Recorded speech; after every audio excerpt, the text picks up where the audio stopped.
want to make sure that we cover everything, and we do that with to give everybody so that everybody can hear. If you would all mute your phones.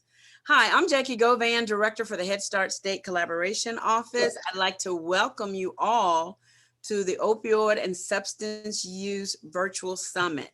We have approximately 168 people who have registered for this summit. So I hope that they all will attend. Right now, we're just barely over 100, but as people continue to come in, I'm sure they do not want to miss the dynamic speakers that we have today. So let me just go over a few things before we get started. I would like for each of you to please sign in with your name and email in the chat box. We need this information to send you your certificate once you have completed your evaluation. So if everyone will put your name and email in the chat in order to sign in. Please include your PDR number if you feel comfortable in the chat box. If you do not feel comfortable, once we send your, you can email it to Deanna. Okay, Deanna, can you tell who that is?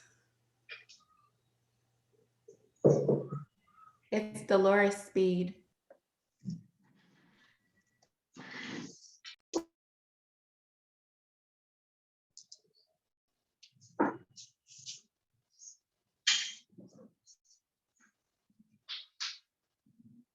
You're on mute, Jackie.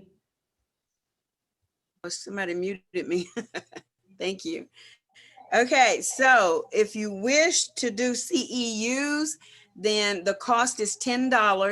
Deanna will email everyone the form. So if you want to take advantage of this, you know, just complete the form and follow those instructions. We will provide a link at the end of this summit, right at the very end, for you to complete the evaluation. So please make sure, we wanted to give you the opportunity to do that before you left the summit so that you can have that taken care of, and then we can go ahead and send you your certificate. Okay, now that the administrivia stuff is done, let me, in your agenda, everyone should have an agenda. If you need for me to post it, I'll be more than happy to, so as we move along, so you can see exactly where we are. But on the agenda, we have the list of Team Arkansas, and they are the advisory team members to putting this together. And I just want everybody to see who you are. So I'm gonna call out your name. And if you would, you know, just say hello and tell where you work. And we'll just quickly go through that. Tanisha Barnes. Hi, Jackie. This is Tanisha Barnes. I work with the Division of Aging Adult and Behavioral Health Services, Drug Director's Office. I serve as the Substance Abuse Prevention Director for the state. Good morning, everyone. Thank you. Deborah Motley Bledsoe. Good morning. I'm Deborah Motley Bledsoe, and all of the things that Tanisha said, other than I am the state substance abuse treatment director. And hello, good morning, and looking forward to our conference today. Thank you, Deborah. Nicole White. Good morning. I'm Nicole White. I work at Arkansas Children's, and I serve as the state manager under the Arkansas Home Visiting Network umbrella. Thank you. Ted Beck. Hey, good morning. This is Ted Beck with the Division of Child Care here in Little Rock. I oversee an early Head Start Child Care Partnership grant. Welcome to everyone. Thank you, Ted. Jana Bays. Good morning. I am the program director for Save the Children Head Start in Forest City, Arkansas, and we're glad to have you all today. Thank you. Ann Patterson. Good morning, Ann Patterson. I'm with Partners for Inclusive Communities, and I'm working with the Teaming for Early Childhood Inclusion project. Great to be with everyone today. Thank you. Jamie Turpin. Hi, I'm Jamie Turpin. I'm the Prescription Drug Monitoring Program Administrator here representing the Arkansas Department of Health. Thank you. Shai Whitley.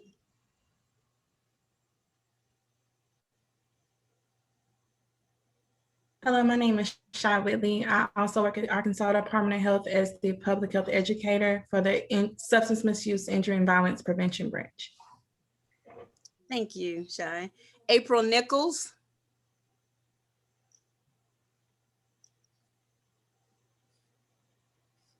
Okay. Thelma Jasper. And they should both be on, Jackie.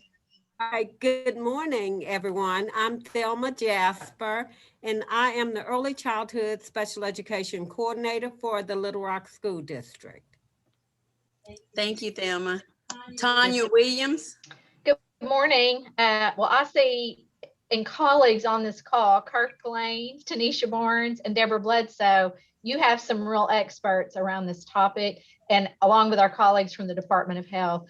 I work in the Division of Child Care and Early Childhood Education at DHS, and our role is really to help educate parents that we serve directly, as well as getting information to early child care programs, which a lot of this team has been doing for the past couple of years. So just look forward to hearing from everyone and finding out if there's more that we can do. Thank you, Tanya. Also on the committee, I don't think he's on, but he's with the Arkansas Department of Health, and that's Joe Martin. I have to mention him because he was one of the first on the team, and his workload changed, and he also had a set of twins. So, but we appreciate all the contributions that he's made and all the meetings that he's attended. I did that for a reason, but that's our Team Arkansas. I'm going to give you just a little bit of history, and then I'll take you right on into our agenda.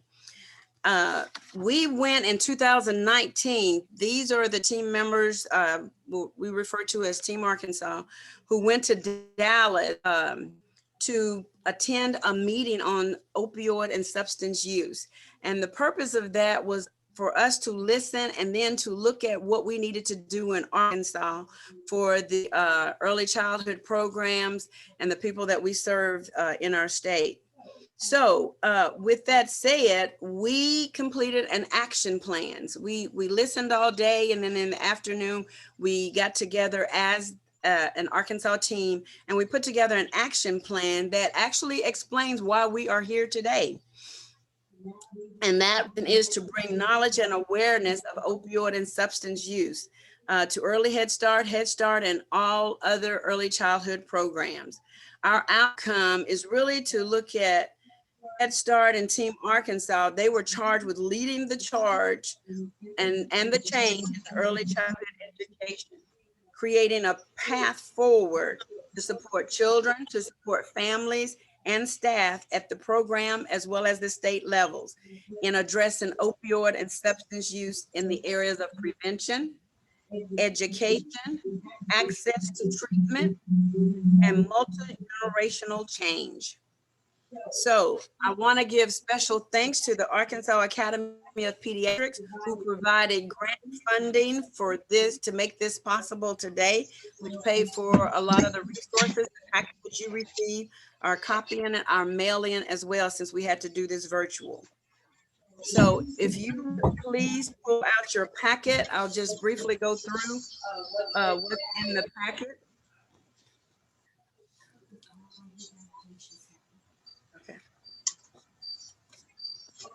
Okay, if you open up your packet, to the left of your packet, action plan that I mentioned to you, we provided you with a copy of it.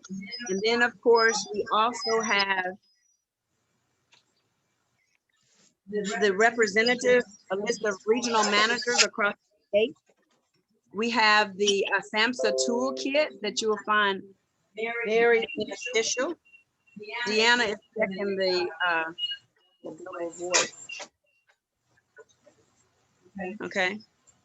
And then of course, to the right of the packet is a book called Guide to Addiction. And then we have some fact sheets from the Arkansas Head Start Association and the Head Start Collaboration Office, as well as from Safe Care, and then also the Arkansas Home Visiting Network models. So if you would, in the agenda, we included some brochures and some other things in the package too, but this is what was actually in your folder. So I hope that you will utilize these resources as much as possible.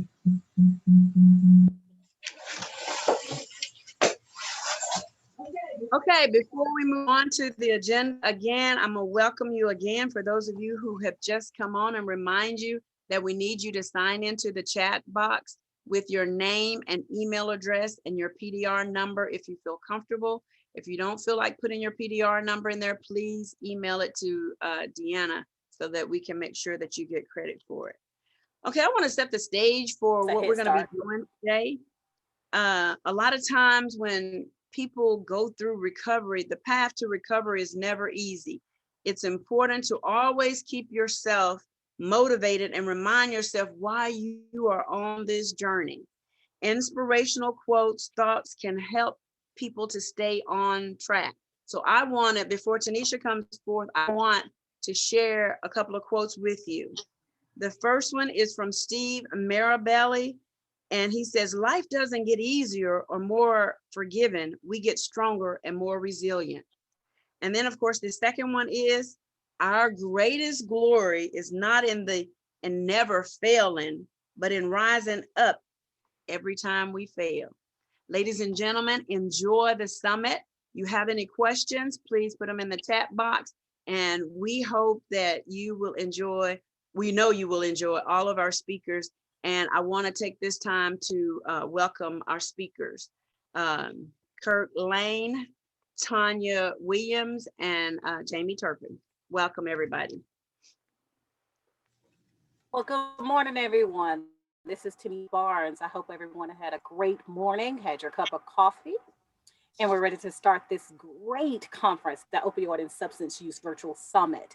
We're excited about it. When Jackie called, we ran, and she said, come on board and let's get moving. We had some things we need to do here in Arkansas. So I said, Jackie, what do you need us to do? This is our world. We do this. Let us know what you need. And yes, she did. She put us directly to work. So I'm coming to you guys by saying hello and introduce you guys why we're here. The purpose is to acknowledge and know the awareness of the opioid substance use that's happening in Arkansas. We wanted to bring it to just bring some lighting for the opioid, what's happening, so we can share it with the early childhood and Head Starts and other childhood programs that we're working with recently. We're actually working with the Division of Child Care as well. And we wanted to come over, and Jackie said, Tanisha, you're working with the Division of Child Care. How can her Head Start get it? I said, well, come on in, Jackie, we got it. We can work with you. And then we can start bringing that awareness about substance abuse and the opioid crisis that we have here in Arkansas. Now you will see a lot, you will hear and see a lot as you hear our director, Kirk Lane, speak on what's happening in Arkansas on the opioid crisis. But I just want to say thank you for all that you guys are doing in Head Start. Thank you for all of our health department and all the people on the call today. You will hear a lot about what's going on in opioids that's happening in our state, and just knowing that we are here as substance abuse, Deborah Motley Bledsoe and myself, as she served as the treatment director. And I always like to tell her all the time, prevention is always trying to put treatment out of business, because that's our job. We're trying to educate and make sure that everyone across the state is educated, well-versed and well-educated on the substances that are happening here in Arkansas. So without further ado, I'll turn that back over to Miss Jackie.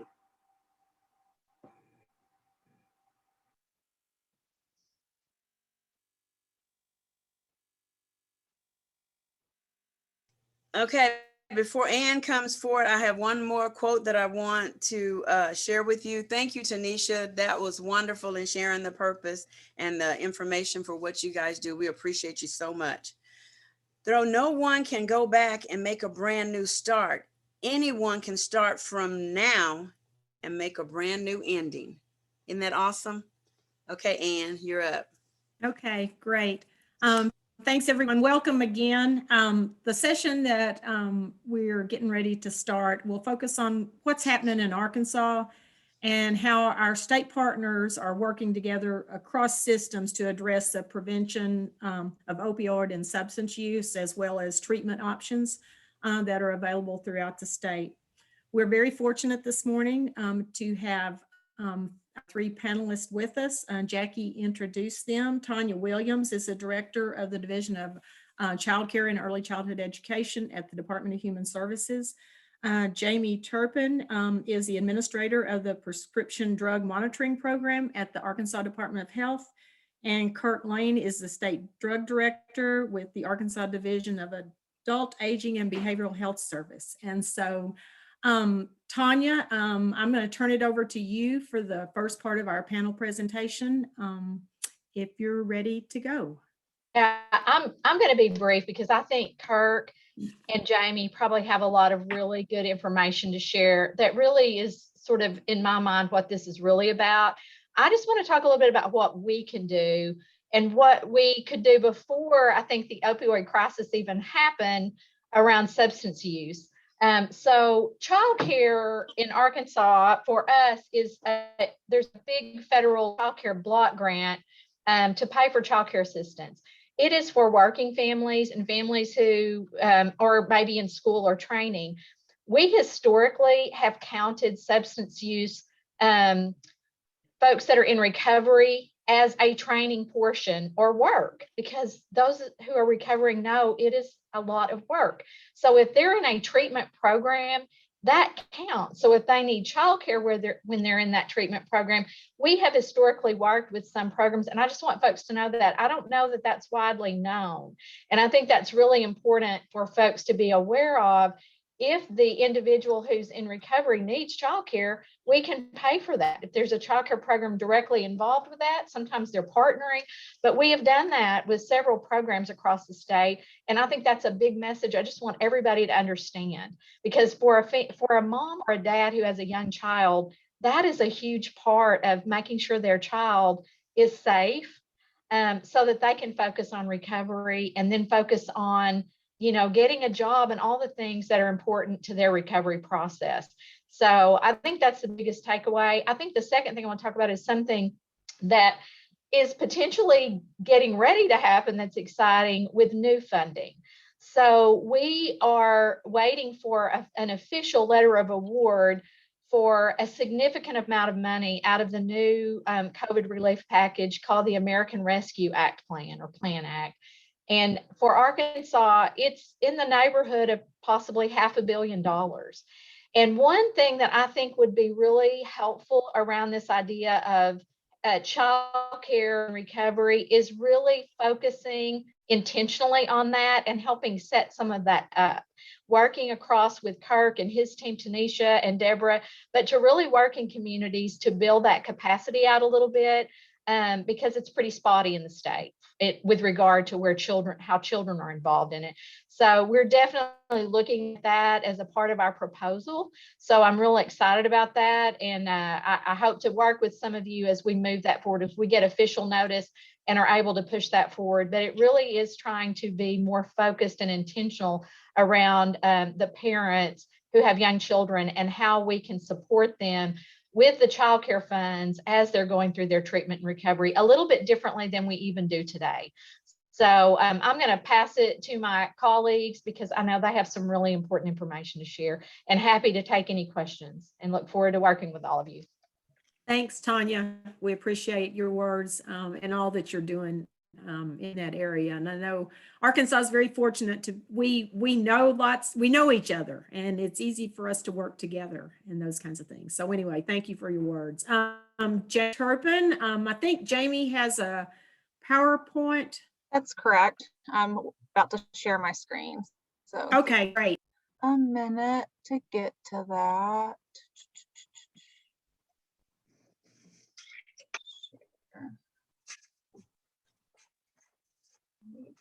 You. Nope, slideshow.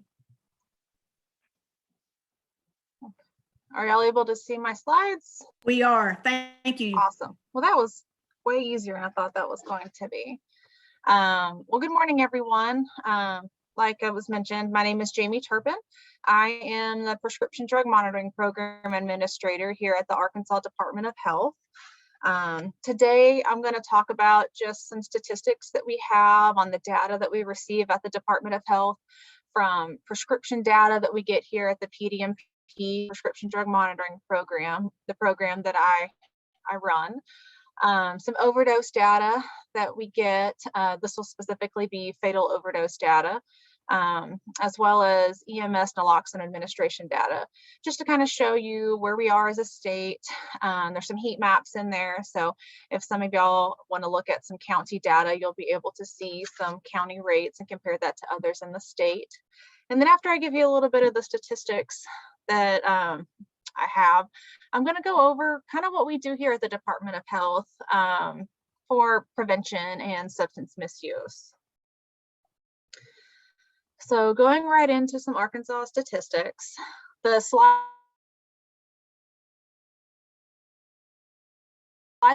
that you're looking at, opioid prescriptions per 100 people per county, or it's a rate.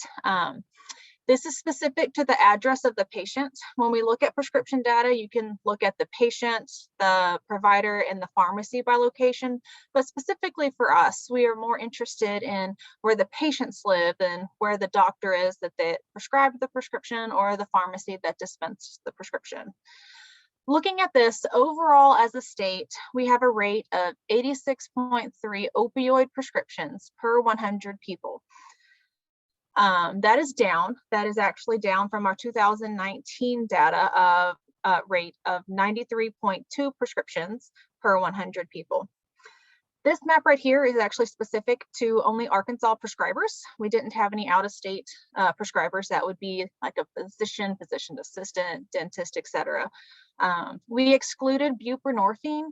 Buprenorphine is an opioid prescription, but it is also used to treat substance use disorder. So this map is more indicative of opioid prescriptions being utilized for pain as opposed to treating substance use disorder. If you look at this map, there's not really one area that is a hot spot. The darker the red, the higher the rate, the lighter the red or orange on your screen, the lower the rate, and it's kind of spread out over the state. Some of our highest counties would be Poinsett County that has a rate of 151.5 opioid prescriptions per 100 people, Montgomery County at 131.1 prescriptions per 100 people, and Greene County at 130.6 prescriptions per 100 people. I will point out these are the highest. When you're looking at a rate map and you're categorizing them, there will always be a top three. I do want to let you know that all these counties have actually decreased their rate since the 2019 data when we analyzed this. Some of our lowest counties would be Miller County at 34.5 opioid prescriptions per 100 people, Benton County at 58.3 prescriptions per 100 people, and Washington County at 63.2 prescriptions per 100 people. This graph right here is going to show you the Arkansas opioid dispensing rate. It's the same rate we talked about a minute ago per 100 people, but we're going to look at a couple of different views on this. If you look at this rate at the bottom, it's going by years, 2015 all the way through last year, which would be 2020. If you look at the top line, the orange line, that's going to be the Arkansas Prescription Drug Monitoring Program's dispensing rate data. To give you an idea, that data is all inclusive of Arkansas pharmacies. That could be mail order pharmacies out of state mailing into an Arkansas resident, or pharmacies located within the borders of Arkansas dispensing prescriptions. We also pull out the buprenorphine, like I mentioned earlier, and this is specific to Arkansas providers. You can see from 2015 all the way down to 2020, that orange line has a steady decrease from 117.7 prescriptions per 100 people to 86.3 prescriptions to 100 people in 2020. The blue line, which is right underneath that orange line, is the CDC Arkansas dispensing rate. The CDC has more of what I would call a snapshot or a sample set of data that they analyze for this rate. It's about 50,000 retail pharmacies, It's about 92% of all retail prescriptions in the US. They could be new or they could be refill prescriptions, billed to insurance, not billed to insurance. I will let you know that this is not all inclusive. The PDMP data would be all inclusive of the data that we receive in the state. This is just a snapshot. And the database from the CDC does not include mail order prescriptions. As you can see that the PDMP orange line and the blue line both decrease at a steady rate from 2015 to 2020. What's really interesting is if you move down to the gray line, that is actually the CDC US dispensing rate. That would be the average for the country as a whole. What's interesting about that is it also decreases, like the CDC's rate for Arkansas as a state, as well as the PDMP's Arkansas dispensing rate. But if you look, there's a big gap between the gray line and the blue and orange line. So if you look at this, let's go to 2019. In the gray line, the national average for opioid prescriptions per 100 people is 46.7 prescriptions per 100 people. When the CDC has us calculated as 80.9 prescriptions per 100 people, and per the PDMP rate, it's 93.2. Just looking at this and doing a little head math, Arkansas is about twice the national average for their opioid dispensing rate per 100 people. So here's some raw numbers on just opioid prescription counts that we get at the Prescription Drug Monitoring Program. The numbers in these tables are specific to prescriptions filled by Arkansas residents on prescriptions that were written by Arkansas prescribers. It's going to show you from 2018 to 2020. If you're looking at the 2018 data and number of opioid prescriptions, we dispensed 3.28 million prescriptions of opioids back in 2019. If you jump forward to 2020, that number has decreased from 3.28 million to 2.59 million opioid prescriptions dispensed to Arkansas residents by Arkansas providers. This is about a 21% decrease in the number of opioid prescriptions dispensed from 2018 to 2020. Looking at the second column, the number of opioid pills, this would be the individual units. That would be a tablet, a capsule, a pill. It just depends on the nomenclature that is on the prescription bottle, but it's solid dosage unit forms.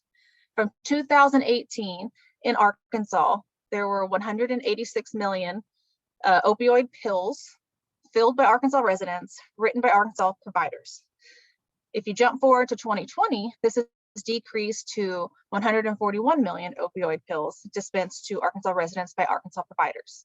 This is a decrease in about 24% in the number of opioid pills that have been dispensed to Arkansas residents on prescriptions written by Arkansas providers from 2018 to 2020.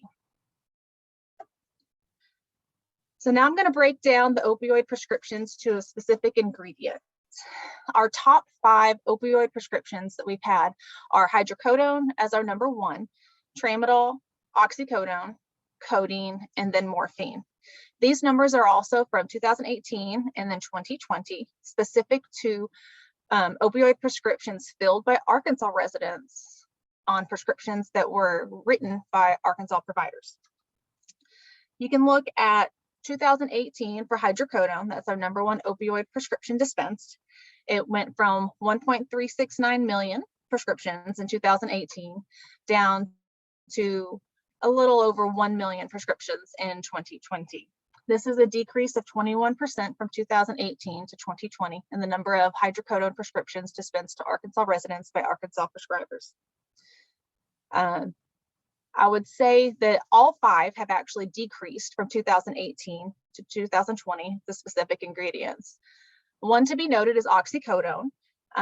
In 2018, it went from 534,000 oxycodone prescriptions dispensed to Arkansas residents by Arkansas providers, decreased to 367,000 oxycodone prescriptions dispensed to Arkansas residents by Arkansas prescribers. This is a decrease of 31% from 2018 to 2020.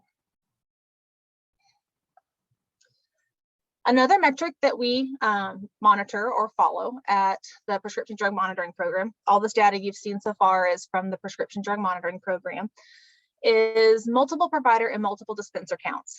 This would be what we would call a doctor shopping count. When a patient goes to multiple prescribers, that could be a doctor, multiple doctors, physician's assistant, nurse practitioners, dentists, and then also go to multiple dispensers. That's different pharmacies. This graph that you're looking at here is specific to the threshold of a person or patient going to 5 different prescribers, 5 different dispensers within the quarter or that 90-day period. If you look back in 2017, quarter 1, we identified 300 individuals that would fit this metric.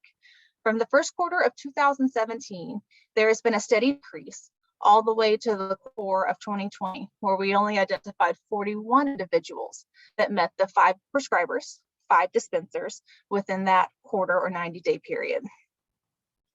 So to summarize this, the doctor shopping, if you want to use that term, has decreased significantly from 2017 to 2020. So now switching over to another set of data we get at the Arkansas Department of Health is we get death certificate data. And what we are looking at in this graph right here, or map, heat map, is an overdose death rate per 100 people per county. This is specific to an individual's address for 2020. I just want to give you a heads up that this is still provisional data, as we are getting more and more death certificate data coming in as the days go on. So this is, like I said, provisional. This map may change if you see a map like this again next month, in the next 6 months. If you look at this map, you can see that the deep red are the higher rates, and then the lighter colors to white are the lower rates, and that's spread out diffusely over the state. There's not one area that's a specific hotspot for that. Some of our top counties identified in 2020 would be Lee County, Woodruff County, and Lawrence County. As of when this map was generated back in February, the total number of overdose fatalities was 401. That is an increase from the 2019 number of 362. Once again, this is provisional data, so as more and more information comes in from death certificate reporting, more and more, those numbers may change.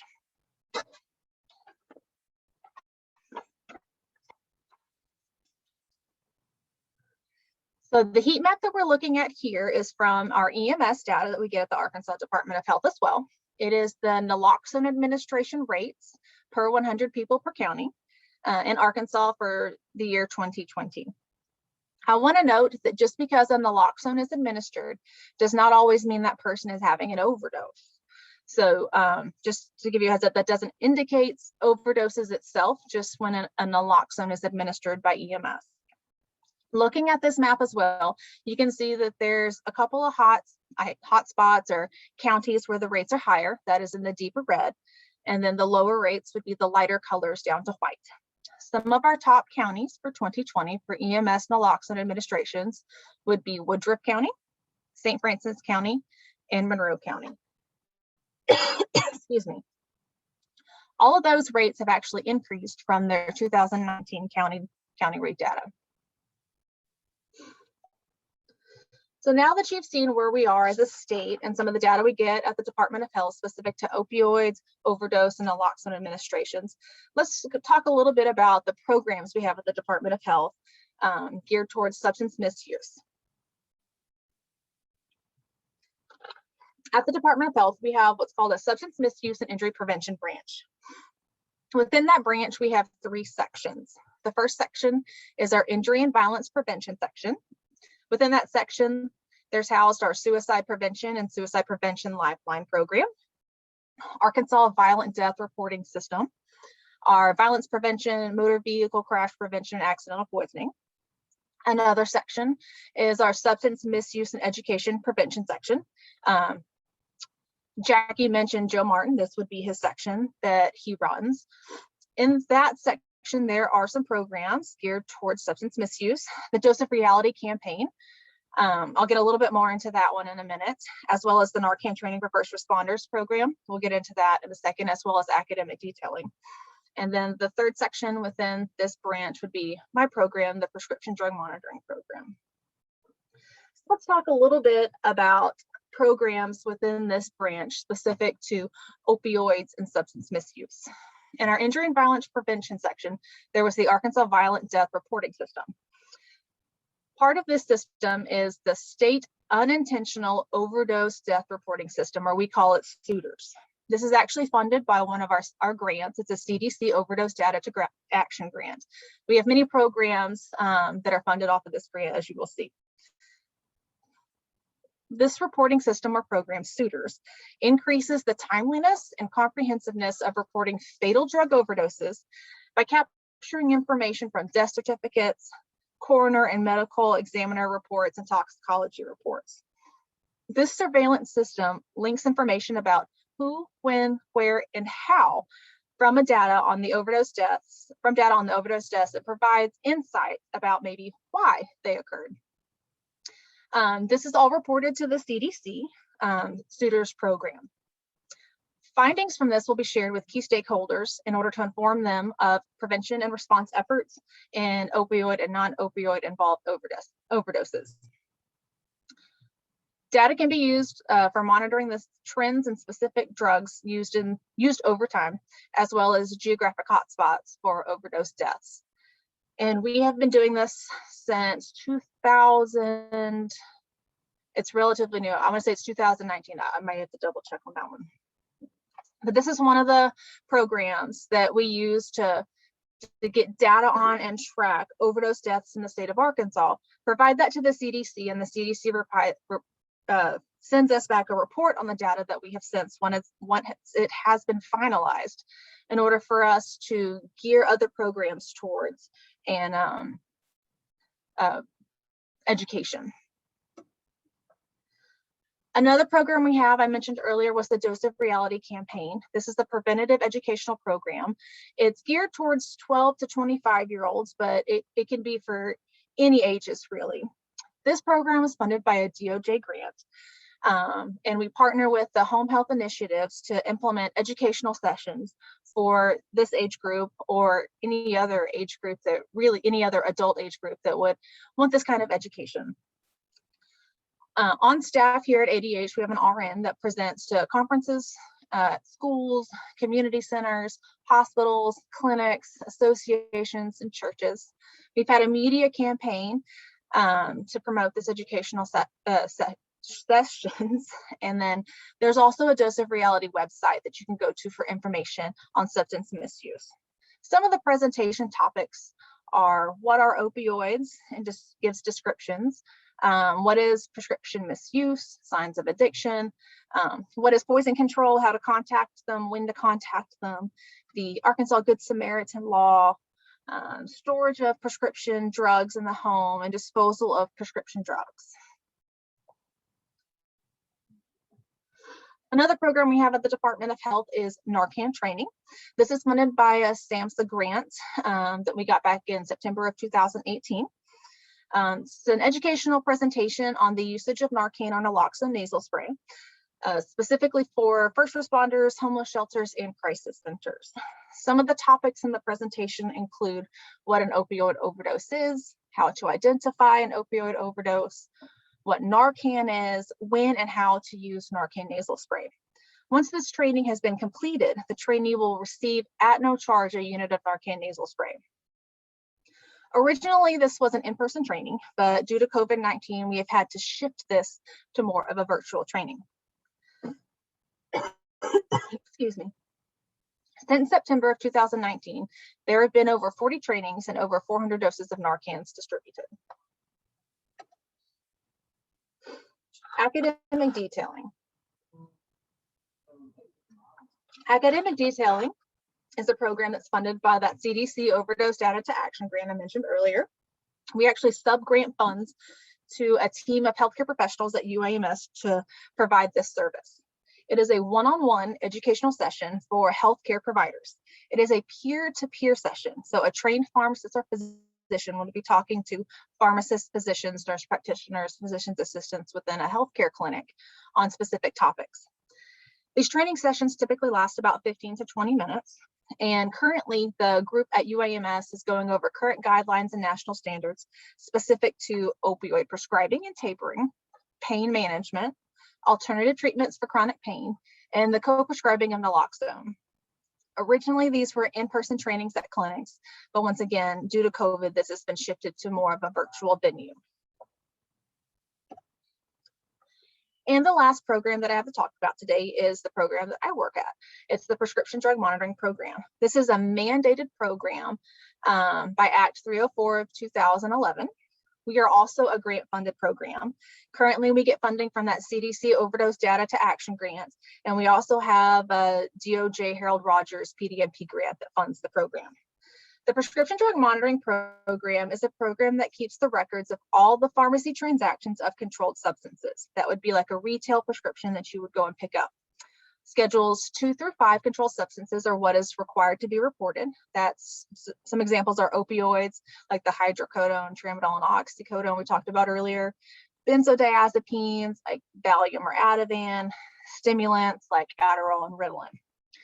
The frequency of reporting is next business day for pharmacies for dispensations, and for veterinary clinics that dispense out of their office, they are required to report every 30 days. Some of the people that have access to this program and the data would be prescribers. That's like physicians, physician's assistants, dentists, etc.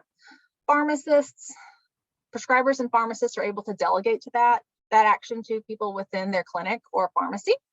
Licensing boards for investigations on their licensees, law enforcement for investigations as well. The Medicaid pharmacy program has access, and the Office of Medicaid Inspector General has access looking for fraud, waste, and abuse of the Medicaid system. So now you know what the PDMP is and who has access to it. When do you have to use it? In the state of Arkansas, we have what we call is the mandatory use law. That was Act 820 of 2017. This is specific to prescribers. That would be physicians, physician's assistants, nurse practitioners, dentists, medical residents, etc. They are required to check the PDMP on a patient prior to writing a prescription for a Schedule 2 or 3 opioid every time they write it. That would be like hydrocodone, oxycodone, morphine. They're required to check the PDMP prior to writing a benzodiazepine the first time for a patient, with few exceptions. Some of the exceptions would be a hospice patient, nursing home patient, etc. So here's my contact information for any kind of questions that you may have on the Department of Health and our efforts in the in the topic of substance misuse, prevention and education, or the Prescription Drug Monitoring Program as well. Jackie, I don't know if we're doing questions now or later, but I'll have my slides ready if we ever need to go back to a table or a map. That's great. Thank you, Jamie. We're going to take questions at the end of the panel presentation. I noticed a couple in the question in the chat box, and we'll make sure those get addressed as well. But anyway, if folks will save their questions, and then when Nicole does the question and answer, I'll monitor the chat in case folks come up with questions in there. Awesome. So thank you. You bet. Now, excuse me, Kurt Lane will join us. Do you have a presentation, Kurt? I don't. I think I'm it. Okay, that's great. I just wanted to make sure that we made that transition. So thanks a bunch. Appreciate you being here today. No problem. And I want to say thank you for the invitation today and everything that you guys are doing. I think it's so important what Jamie Turpin said. And one of the reasons when I saw that she was presenting also, I know her slides are a lot like my slides, because a lot of slides I get from her and integrate that. But it's so important that we realize that the Prescription Drug Monitoring Program was developed 4 or 5 years ago to affect this purpose of opioids and help us realize that having accurate data is the piece of the puzzle we need in education to make a difference in Arkansas. So we've seen that education really benefit us as we went through 2019 up until COVID. At the end of 2019, we were celebrating that we were one of 5 states that reduced their opioid deaths or overdose deaths almost 18%. And we were really proud of that factor.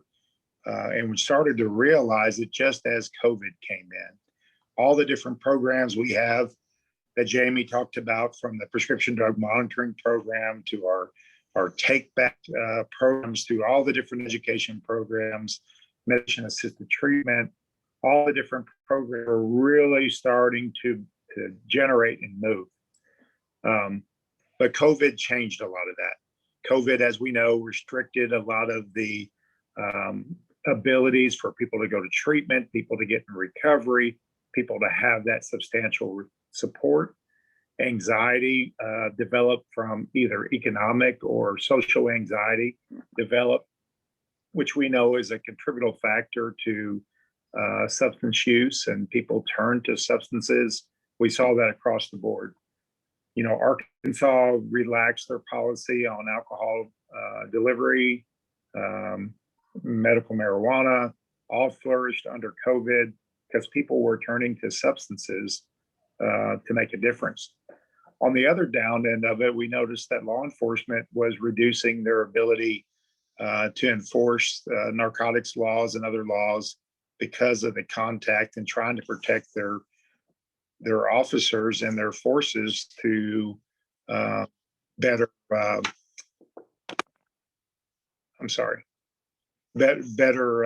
be able to provide to the public.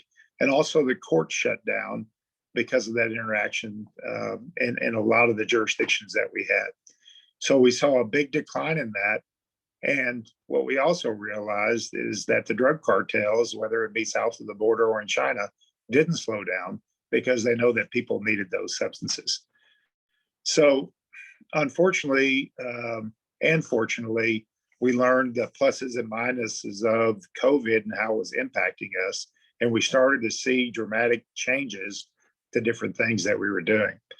The naloxone program, which is Narcan, which is, and this is a nasal Narcan application that allows somebody to breathe during an opioid overdose, became so important. And that infrastructure that we had built with first responders through the Department of Health and also through DAA, BHS, and our first responder partners, the Criminal Justice Institute, and everybody that was involved in that partnership made that infrastructure really go. And in 2020, we saw a rise in naloxone administrations all across the board at 3,251 naloxone saves, a 20% increase compared to 2019, which is a significant number because that's about 9 per day, 9 administrations of naloxone per day across the state on the average. Our overdose death rate, unfortunately, at the end of 2020 was tabulated at 401 compared to 352 the year before. But just imagine what that number would have been without the naloxone that we had in there and what we did. We did see a 12% increase in overdose deaths in the state, basically due to all the problems that I'd suggested before because COVID and the opioid impact that we had in there. But as we a lot of times think of opioids as prescriptions, we need to realize too that for the first time in 16 years, we're at the lowest point of opioid prescribing that we have been, and has a significant factor, even though we are still second in the nation of prescribing opioids to our people. So with that, what fills in that gap? Well, what fills in that gap are the illicit opioids, especially synthetic opioids like fentanyl or an opioid like heroin that we're starting to see come into our state in leaps and bounds. Fentanyl, as we know, is 50 to 100 times stronger than heroin, and heroin is twice as strong as morphine. So to kind of give you an idea of that, the next time you look at a sweet and low package, realize that on the back of it, it says that's 1 gram. Open that package up, pour it out on the table, and realize that's 1 gram. And if that was pure fentanyl, that 1 gram could get 1,000 people high. There's 1,000 dosage units in 1 gram of pure fentanyl. But also realize that 1 gram can kill 500 people. So what we saw with fentanyl is it was coming in, being mixed into so many substances, from methamphetamine to heroin to cocaine to marijuana and alcohol, to mixed in and stamped into pills to emulate, Xanax and Oxycontin and oxycodone, people were making these things up with just a few particles of fentanyl in it, hopefully to get you high. So it became very attractive and very deadly because, like I said, just a few particles, 4 or 5 can get you high, but 6 or 7 particles could kill you. And that's what we were seeing. We were seeing overdose deaths, a rise in that time period. And for the first time in the years that we had, knowing that methamphetamine is the state's #1 drug threat in the state, fentanyl became the #1 deadliest rate. And looking at the autopsies of those 401 people, 148 of those autopsies showed fentanyl on board at that time of death, and 142 was methamphetamine. And there was 64 that had both methamphetamine and fentanyl in it. So we realized that fentanyl is an extreme danger that's out there, and it's really Russian roulette for using any kind of substance, because we've seen fentanyl in alcohol, we've seen fentanyl in marijuana, along with the other illicit drugs that we're talking about. So fentanyl is here to stay. It is a synthetic drug mainly produced in China, imported into the United States. And a lot of them are using the Mexican cartel routes. And also we find that the Mexican cartel are now getting the precursors, the chemicals to make fentanyl, and will probably implement that into their new opportunities they have into importing drugs into one of the largest receivers of drugs in the nation, in the world, which is the United States. And so how do we combat that? We have to change the way that we're looking at a lot of things. And, I know this is about Head Start, and I know this is about kids, but I think for so long in our prevention world, it's always been, well, we need to train the kids basically to just say no. We need to train them about drugs and the hazards of drugs. And that has been the mainstay for a long time of the prevention aspect of what we do in this state. But I would tell you this. I think one of the things that we're missing is some of the data that's in front of us, like the naloxone saves and the overdose deaths. The age range of most of these people are between 20 and 50 years of age. And who are they? They are our parents, they're our brothers, our cousins, are people that usually act as role models for our children. And while we're not seeing those levels rise in overdose deaths in our kids, we certainly are seeing it in those parental influencers to our young people. And what happens there is we have a generation of drug endangered children. And we know that most children suffer from neglect when they have parents that have a substance use disorder problem. And so I think we need to focus, and one of the things that we're looking at is how can we empower our prevention message to encourage our children to help our parents and their loved ones and the people they contact, help them find the right pathway. I relate back to something I knew as my own personal experience with my own son. And for a long time as a police officer, I wouldn't wear a seatbelt. And that was before it was mandatory for us to wear a seatbelt, because I had a fear I wouldn't be able to get out of the car in time to save my own life. My son, driving him to school every morning, would say these funny little sayings that he learned in school to help me and encourage me to wear my seatbelt in the car. And because of that, I started wearing my seatbelt in the car. So what if we related those kind of messages to our young people to really talk to our parents, or if we related messages to help our children or young people out there make the difference in encouraging their parents or their loved ones or their influencers to seek treatment, because treatment is so readily available now more than ever than it is in our state. And so those are some of the influences that we're trying to change, and some of the things that we're looking for that prevention down the road of where we're going with some of the things we're doing. Our counterparts talked about monies that's coming into the state. We've had a lot of different funding opportunities that came during COVID. And some of the positives came out of COVID is one of the things is data, is that we realized with COVID that all of a sudden we can almost get daily data in the state. And you saw for the longest time the governor do a daily press conference and what those daily numbers are. I venture to guess that you can turn on the television tonight and you can see how many people have COVID, how many people are in the emergency or in the hospital, and how many people have been released on a daily basis. And it wasn't numbers that we could get for a long time in a good way on the opioid epidemic, mainly because we were stuck in the way of how we always did things. And so we were starting to see that change. But what we're also starting to see and change, which was a positive with COVID, was the fact that people were more health conscious and more not only COVID, but also the opioid epidemic and what was going on in their own family was so important.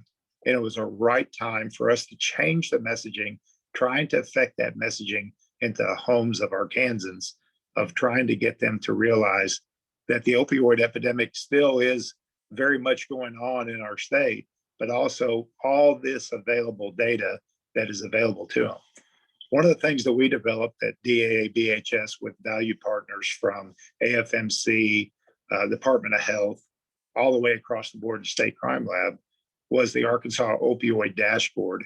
And you can go to AR Takeback, and right at the top of that screen on the website, you can go to the Opioid Dashboard and click on that and get a lot of the stats, usually updated on a monthly basis, all the way across the board from overdose deaths to naloxone administrations, the different data that Jamie Turpin talked so great about on that website is all there at a push of the button for everybody in the state to see and analyze and see what's going on. I would encourage you to look at your own counties because, as Jamie said, we have some champions in reducing their prescribing rate. We still have some counties that are very strong up there. Some of the issues we have is corners. We don't have all our corners on board giving us accurate data. And you can see who's on board and who's not on board. And I would encourage you, please, if you find a corner that's not on board, please make contact with them and tell them they need to be on board because this data is so important for all of Arkansas. And it makes a difference in the funding that comes into the state and how that money is channeled to those specific counties that need that funding and those programs to fight this battle. But this is a battle that we all take on. It's a battle that we all realize that's happening because it's happening all around us. You know, most of the kids that we come into contact with now all know somebody that has died from an opioid or a drug overdose. When I went to school 30 years ago, I didn't know anybody that died of a drug overdose. I know some people that died of a car accident, but not an opioid overdose. But kids today know 3 or 4 or 5. And that is an aspect that we need to change in the state. And we need to go the other way. We need to embrace those healthy lifestyles of where we're going. But it takes all of us pitching in together to do that. And that's what we're seeing. Monies that are coming into the state went towards from COVID-19 to developing a partnership with UAMS to help people get information about where resources were. And especially during that time of COVID, it became difficult because places were shutting down to protect their populations, places were shutting down because of the fear of COVID. And so what was developed was a program called AR Connect, where people can call in and get information on mental health as well as substance use disorder resources there are in the state. So that was one of the programs that came in. Most recently, we got about a $12 million addition to our block grant funding. And we had to come up in a very short time to find out what gaps there are in the state and what we wanted to fix in the state, integrating it into everything else that we were doing on the substance use disorder side. Some of the avenues that we were looking at is we realized that methamphetamine is our #1 drug threat, but there's never been one consistent message on prevention of methamphetamine, understanding that. A lot of people still think methamphetamine in our state was something of the clandestine laboratory type stuff that we saw 10 years ago in our state. but those trends have changed completely. And most of the methamphetamine that we're seeing comes from the Mexican cartel and is 98 to 99% pure. And that is a big problem in our state. So we were wanting to revise that messaging about the dangers of methamphetamine, especially now where fentanyl can be. Another thing that we were looking at is the discharge naloxone program, because so many people that get saved with naloxone or go to hospital for an overdose, once they have survived the overdose, treatment consists of watching the person to make sure that overdose doesn't reoccur and then releasing that person, a lot of times without any information of how to prevent it in the future or the understanding or naloxone. Change that with some of this funding. Specialized women's services in our state has struggled because as we have 8 prevention, only 2 of them perverse, which are women that are pregnant, or parent resources on a state.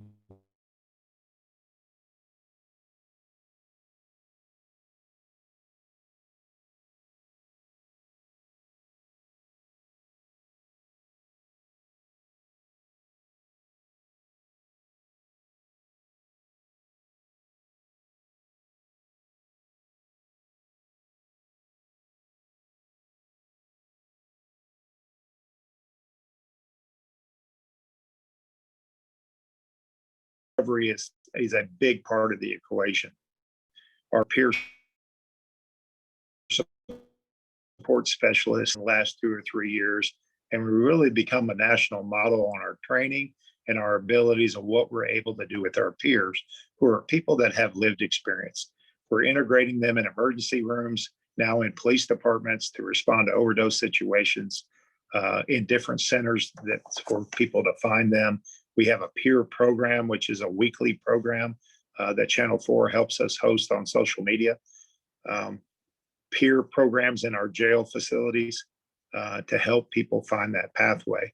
And as we improved MAT treatment from 75 treatment providers now to 379 in our state in a 2 or 3 year period, one thing we realized with the MAT, it will help people help them clearly think because they're not under the influence, but they needed pathways that follow a pathway to recovery. And that's where that peer support specialist came in to play. And that's why our program was so important to what we're doing. One of the programs we have implemented for this new money is hopefully to expand and develop 3 recovery community organizations in our state, which is where somebody can go, open 7 days a week, and they can get peer services. And it would be a training ground for our peers that we're training to help other people. So we're really excited about that because Arkansas doesn't have a recovery, what they call an RCO, recovery community organization. We're really hopefully get that up and going and make it really pop in our state.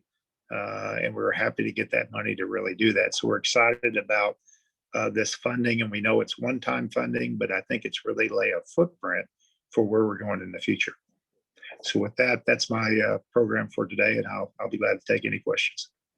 Great. Thank you so very much to all of the presenters today. There's been a wealth of information shared, and I think also a real opportunity for us to come together across systems. And I'm excited about the work with the Early Care and Education Network with Head Start and Early Head Start. I think, as you mentioned, Kurt, it's amazing what young kids, how they can prompt us to move into a healthier lifestyle and those kinds of things. And so I think there's a lot of opportunity here. And we've come a long way. We have come we've made tremendous steps in Arkansas. And so with that, I'm going to turn over the question and answer session to Nicole, and I will also monitor the chat. I'm looking at the chat. I know we've had 2 or 3 questions, and I will do that as well. So Nicole, are you there? Yes, I'm here. And so some takeaways for me from so far listening to everyone has been just not realizing the emphasis that our state has placed on childcare for families that are overcoming substance abuse. And so I think that's really great. And it's something that I'll definitely share with my colleagues, with families, because it is such a big barrier. Sometimes when you're wanting to work and you're wanting to do different things and you don't have childcare. And so I really appreciate hearing that from Tanya, as well as Mr. Kirk, that shared, you know, what a gram looks like with a sweet and low package. Like, that's very interesting.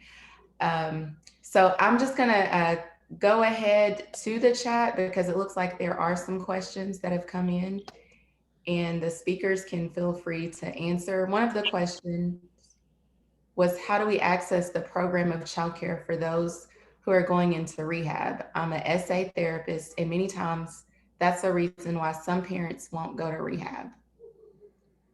So who would like to take that question? I'll take that one. That one sounds like my wheelhouse. So we have there's a couple of things going on with childcare right now. So one is we're serving a lot of families that are essential workers. So if the individual, even though they might not be working, but we're considered an essential category, they could do that application. But our normal, regular, low-income childcare voucher can be accessed on the Department of Human Services website. And I'll put it in the chat box in just a second so that folks can access it. But you can always find it there. You can also go into a DHS county office out in the counties and ask for an application. We don't have staff in every county office, but they can direct you to a staff person, maybe in a neighboring county, or to the website. I think whenever they're filling out the application, I think this is probably the more important part. And this is where it can get sensitive. This may be where someone needs to reach out to us and let us know they're working with a client. Because many times in my work in Head Start and other direct programs with families, this is not something that's easy to disclose, and certainly not to strangers, and certainly not to state employees. So we may need to have some contact so that we can help navigate, you know, an individual through that process, especially in determining the eligibility. Again, the staff here, we do this very routinely with programs that are trying to do the work. But I think, as Kirk pointed out, there are some challenges around the state. You know, he talked about, you know, women's access in particular, but just across the state, we still have areas where it is difficult for the person seeking treatment to find the place and then to coordinate the childcare in the same area. I think the other sort of last I want to leave you with, when I talk about early childhood, I'm really talking about high quality.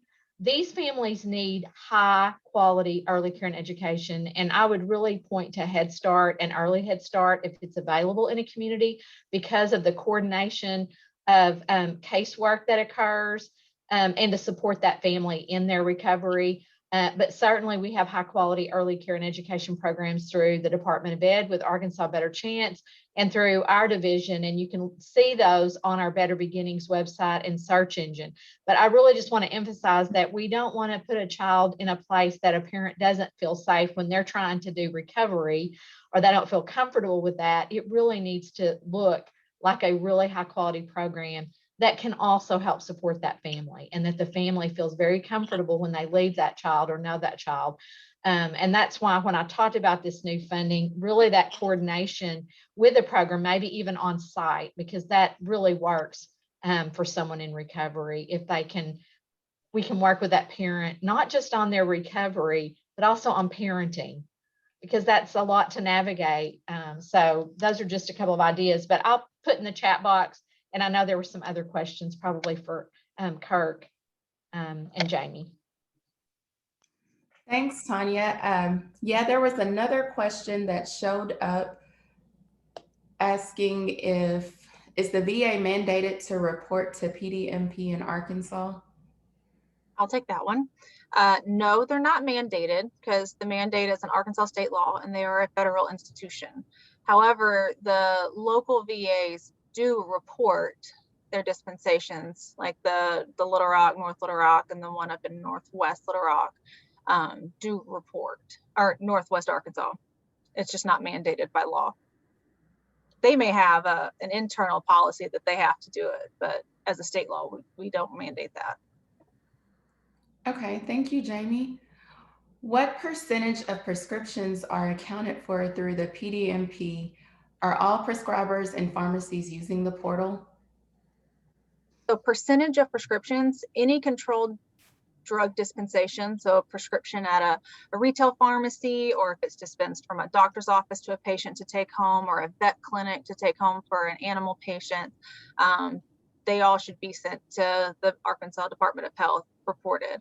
That includes mail order pharmacies that are located out of the state into an Arkansas resident. So I would say 100% are required to send. The other part of the question was who all are using it? So not all prescribers and pharmacists would use it. It's only the ones that are mandated have to use it. We recommend anybody that has patient care and can use this tool for patient care, looking for drug-drug interactions, possible misuse of prescriptions, that they could have an account and utilize it. But it's not a mandatory registration for all healthcare providers. We just have a mandatory use for certain prescribers. So I don't have an exact number because I don't have a way to delineate who would not need to use it, if that makes sense. So. Okay, thank you. I'm going to try to summarize this other question we got. It says, I heard Director Kirk Lane say something along the lines of, for the first time in 13 years, our prescription rates have gone down, the opioid, and it was depicted in the graphs that Jamie showed to us. What stood out to me is that we are still number 2 in the nation. Or does this mean that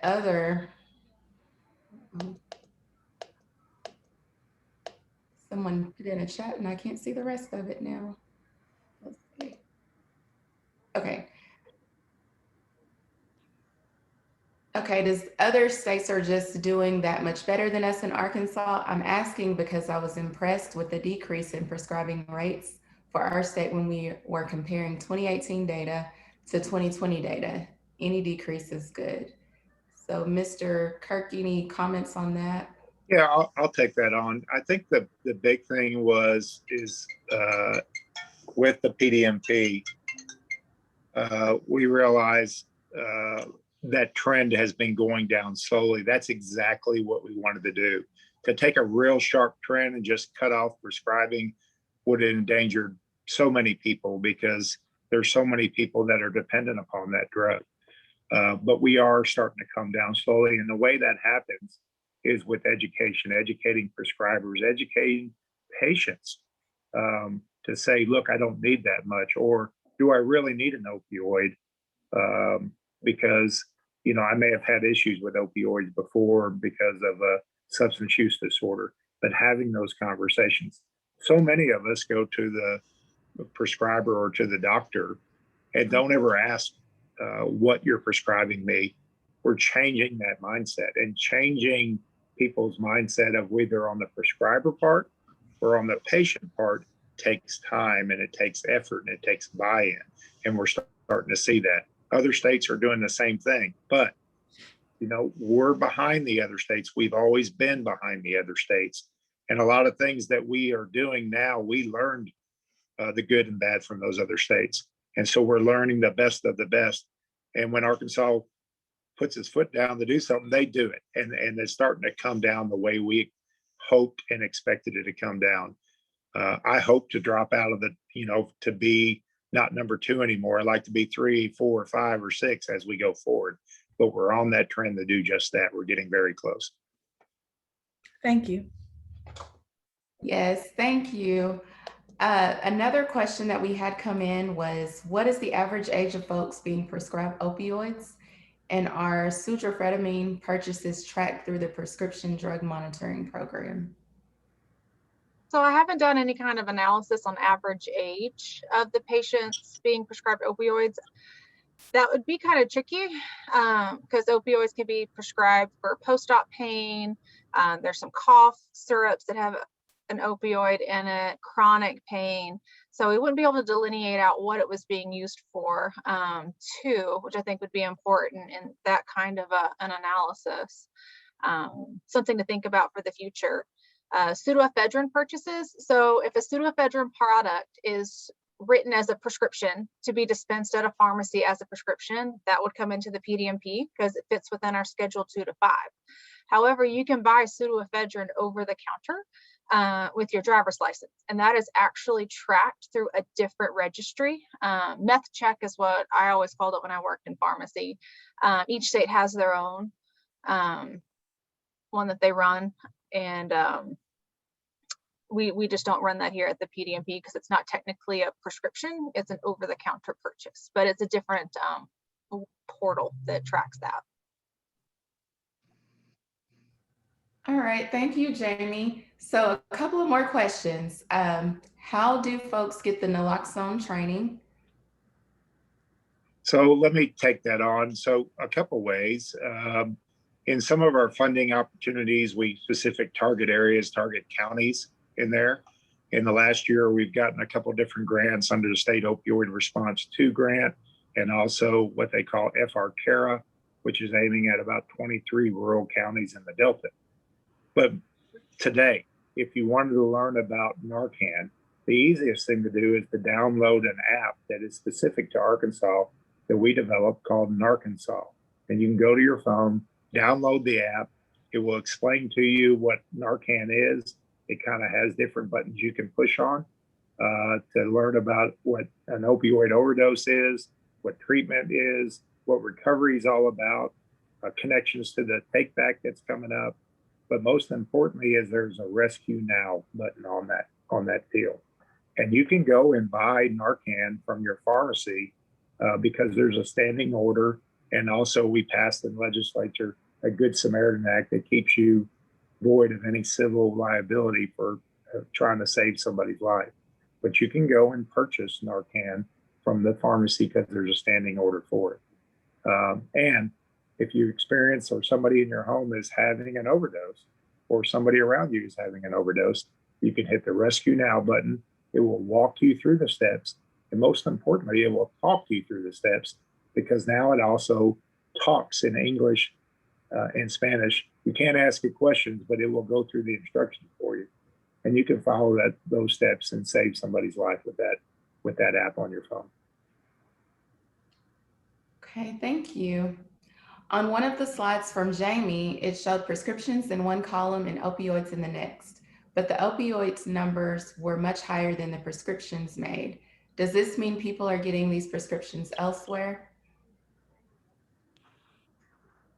No, one of the columns was number of prescriptions, and a prescription can have a set amount of capsules or tablets within them. So that second column actually shows the number of pills, like a pill count. So just gives an overall number of pills dispensed in the state. So it would still be a prescription. All those pills that are in that column would fit into the prescription that the count in the first column would be. Does that make sense?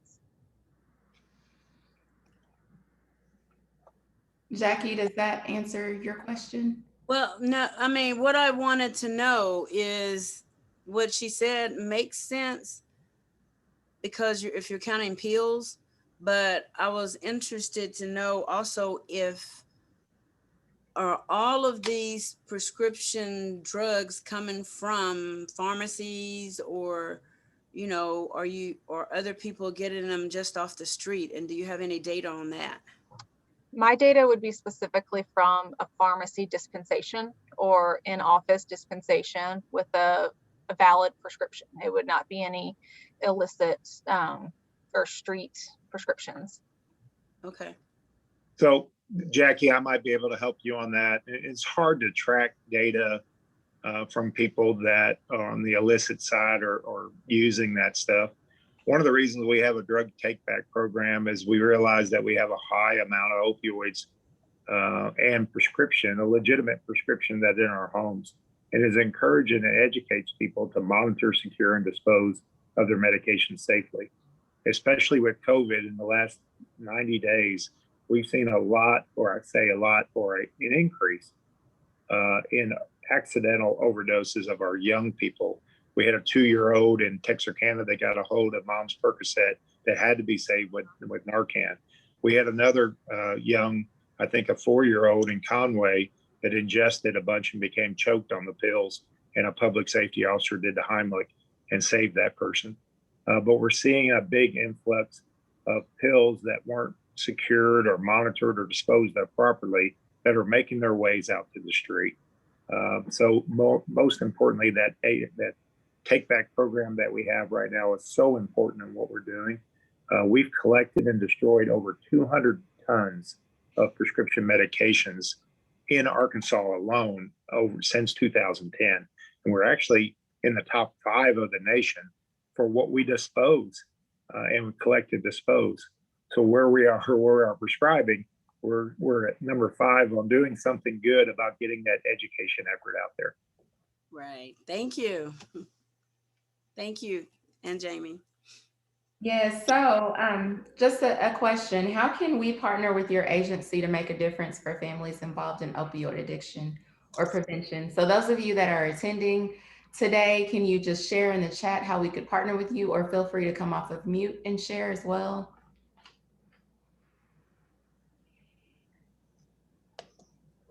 Jackie, this is Tanisha. You received in your packet a list of our regional prevention providers. If you look in your packets, we provide training across the state on substance abuse. That could be alcohol, tobacco, other drugs. We go across the lifespan. If you see that in your packet, you can reach out for your area. We cover all 75 counties. If you would like that training or see some educational material that you need and you want in your facility, or you just want some training to be in your community, if you would just reach out to that list, on that list you will see of substance abuse regional reps across the state that cover all 75 counties. And I'm going to throw out a little bit for Deborah Motley Bledsoe on the treatment side as well. In there, you actually have the treatment providers list as well. If you see someone that's in need of treatment, that list is there as well. And if you have any questions, our contact information is there. And then we outline, thank you, Jackie. We outline all those states and all the counties in which all the licensed providers that are there that working with prevention and treatment and recovery. Thank you, Tanisha, for one team, one fight.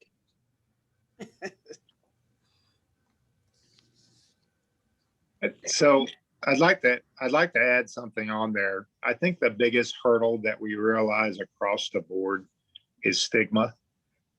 For so long, we've treated substance use disorder as a criminal element, and it's created a tremendous amount of stigma in our state, which really inhibits people from getting the help they need.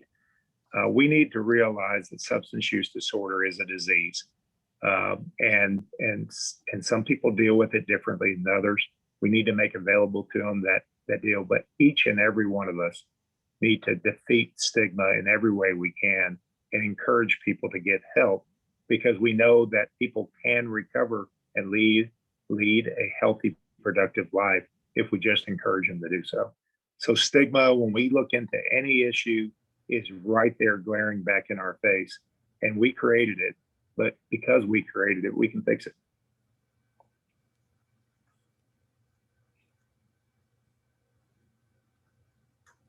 All right, thank you. Would anyone else like to share how we might partner with you?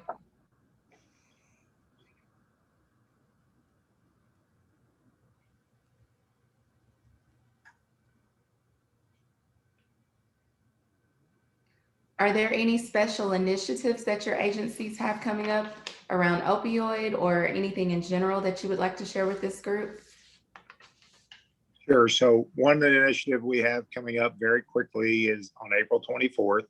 It's the National Drug Take Back Day. It's actually DEA's National Drug Take Back Day. You can go to artakeback.org, which is our website or our Facebook page, and find out where the closest location to you that will be taking back people's prescription medications. It all starts in our own homes and then goes outward and helps spreads that message about monitoring, securing, and dispose. That's a good way to start getting involved in those programs. There's at least one in every county of every all 75 counties. Usually we have about 250 or the 300 sites available on that day. And then after that day, there's at least 250 24-hour take-back boxes that you need to be familiar with. If you have a jurisdiction or you live in a city and a county and your police chief and sheriff is not involved in it, encourage them to do so and tell them that you want it in your city and county. He'll probably holler at me, but that's fine. We'll help them to show them the way to do that.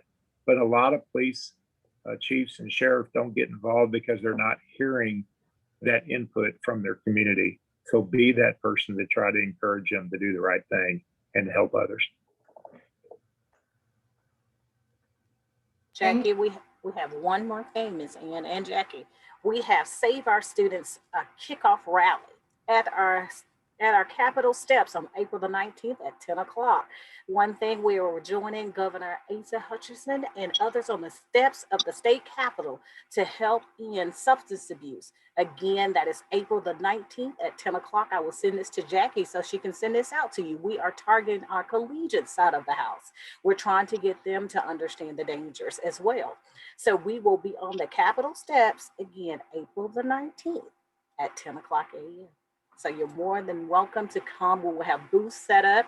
We will have a dynamic speakers that will be speaking on substance abuse that will talk about, we have a college peer that will be talking. We have our recovery, we have our very own Kirk Lane, and we have our very own governor, and we have our mayor that will be speaking. So please come out and help us target and get our collegiate side of the house speaking on how to end substance abuse. Thank you so much. Thank you, Tanisha. All right, so would anyone like to share something new that you learned today?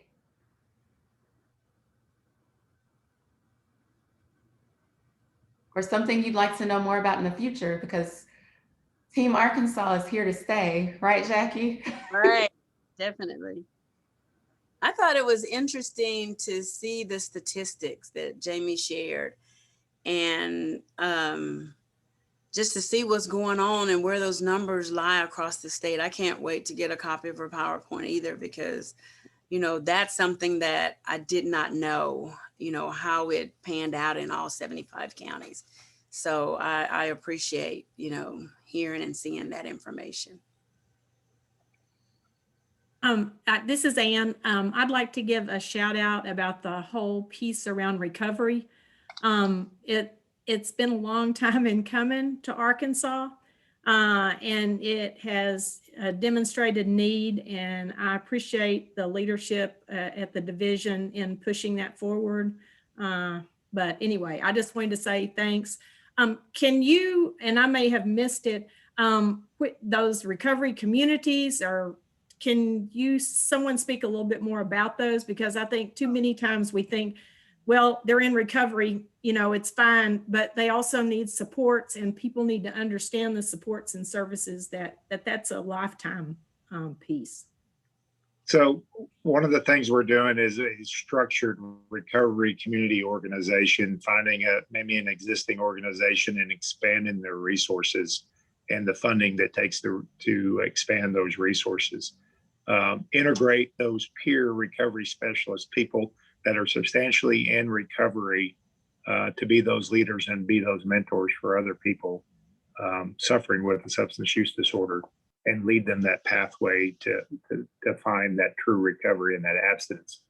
So one of the things that we realized early on is we needed to have how we define what a peer recovery specialist is. We actually worked in the law to come out with a bill, and now Act 951 of 2019 on what a peer recovery specialist can and can't be. And then we developed a training module, and for the longest time, it had been a short period of time. We actually have a 3-step module now, from basic, advanced, and a supervisor's model that is nationally accredited as a model for other states now. So we're really proud of that program. We're the only state that's doing that. And we've expanded that capacity to almost 400 peers. We're trying to get at least one in every all 75 counties working and up and going. and developing that network. They have their own peer app. So if people are needing services and they can't find them, they can get to that app and they can talk to their other peers where they can find resources for them. That whole peer movement is a powerful movement that is really making a difference because, you know, when I go and speak at a program and I have somebody like Jimmy McGill or another peer with me, they don't want to hear from me. They want to hear from them because they've been there, they've done that and found their way out of that fire.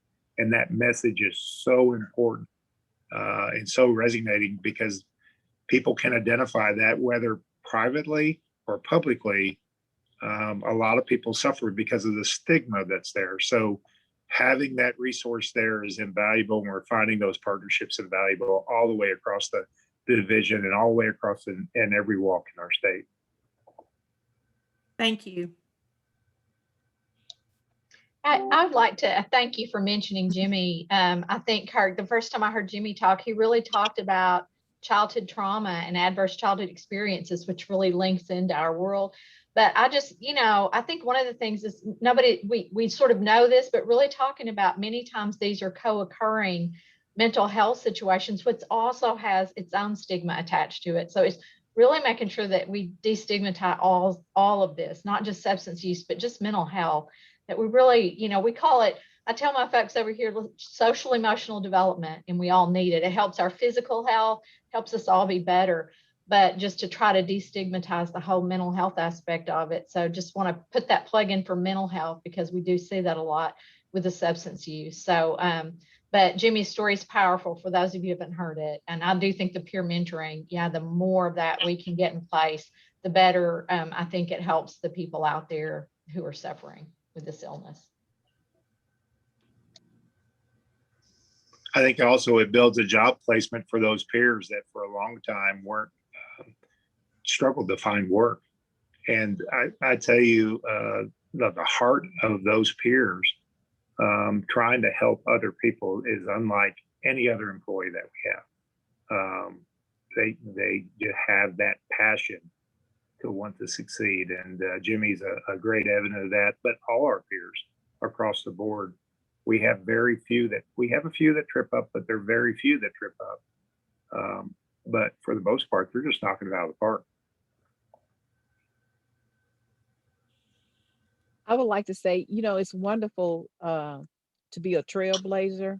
And right now, I'm glad that recovery is on the treatment side of the house and that we are looked at as a model, you know, across the United States. And, you know, Ann and I go back some years, and once upon a time, recovery was at the Veterans Hospital, okay? And that was recovery, but now we're able to bring it all across the state of Arkansas.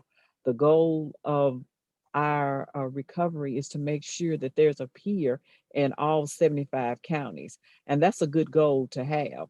So I feel like Arkansas is not only talking the talk, we're walking it as well. So I am just so glad that we've had monies to come into the state to expand, not only just in recovery, but treatment and prevention as well. You heard Tanisha earlier say she's trying to put me out of business, and I wanted to continue to educate our constituents rather than them having to go into a treatment facility, that they'll have that knowledge. So I just thank our team, and we are one team, one fight. And so if some money comes in to the state, I told Jay yesterday, give it to prevention. He kind of looked at me, but we want to stop and educate our state. And that's a lot of the problem. People are just not being educated. So I am just really glad to be a part of the team. Thanks. So I echo what Deborah said. I'm really glad to be a part of the team as well. And I love the collaboration that we've just had on today with coming together and seeing how our agencies can connect and partner to really help overcome this opioid epidemic. I also just want to bring to your attention in the packet, there is some information on home visiting in Arkansas.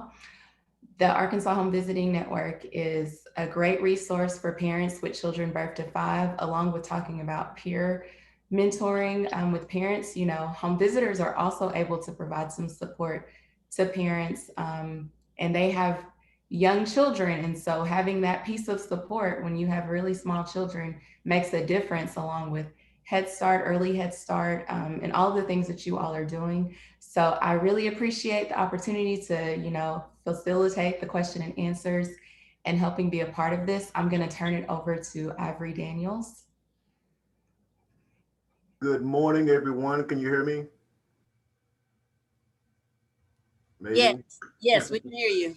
So DCC ECE, we established a policy whereby all of our CCDF parents must participate in some type of parent activity during their authorization period. So therefore, we established a relationship and collaboration with the Division of Aging Adult Behavioral Health Services. I just want to thank, Deborah Blesso, Kirk Lane, and Tanisha Barnes for the collaboration.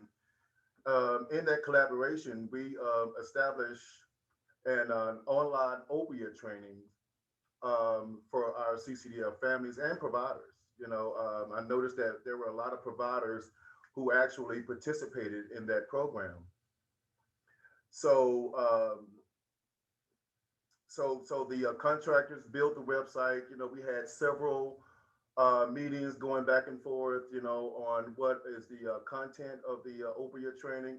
It was interactive, so that, when parents and providers went through the training, it was interactive. Then at the end, there was a quiz that parents and providers had to take in order to complete the training. And once that training was completed, they had an email confirmation that they had to send to their eligibility specialist. Again, we made that a mandate, and that was just one of several trainings that we offered, that was online. But that particular training, the opioid training, was imperative. We wanted parents to be informed of the opiate. I'm gonna call it a pandemic or crisis. We were well aware of that, and we wanted to educate our parents and also our providers that this is an issue here in Arkansas, and that we hear you, and we wanted our voucher parents to be educated regarding, the opioid pandemic that we had in the state of Arkansas. So again, we mandated it, February the 4th, I believe it was February the 4th, 2020. We kind of opened it up for parents to complete the online training. Over 2,400 families have completed the online training. And of course, they emailed that information to their caseworker, and the caseworker, had it documented that they've actually completed the online training. Just to read off some of the comments that they made, regarding the training. One individual posted that, this was absolutely wonderful. It was very informative. There was things about opiates that I never knew about.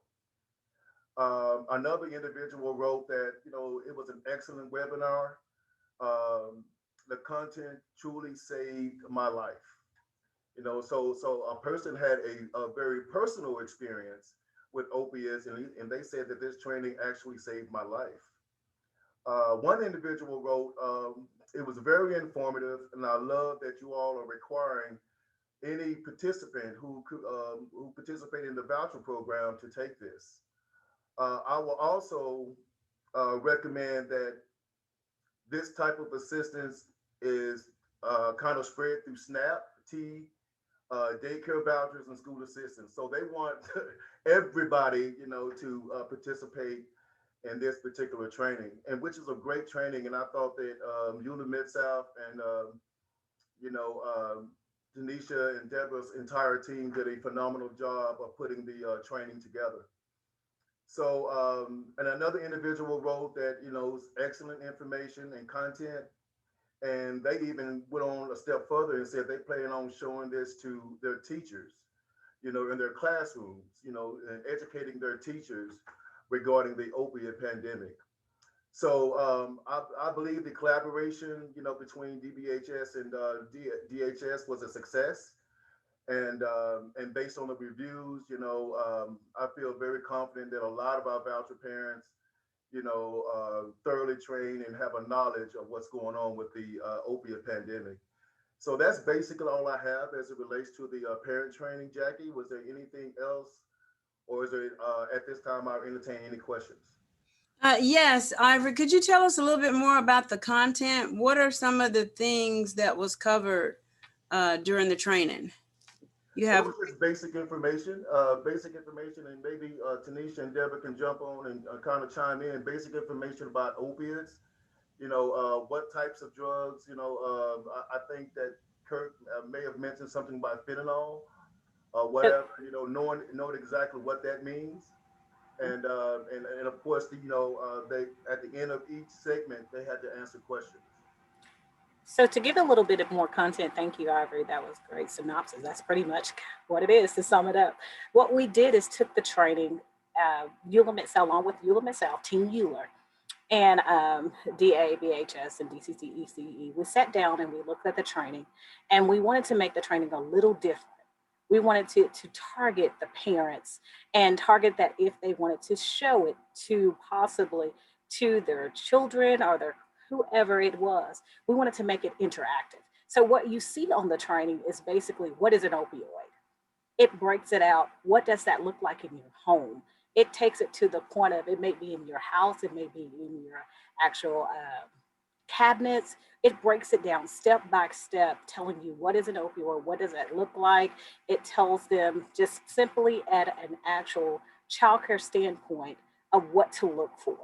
It explains the overdoses. It tells them step by step on how to do that as well. And it's very interactive. You can't just go through the training and just click the slides. You actually, it's almost like a little test. You have to be really interactive with it. It's a little test in it that you have to press buttons. We made it so you can actually see it, be interactive with it, learn it, adhere to it, let it stay in a little bit, because we know that parents have a lot of time. They don't have a lot of time.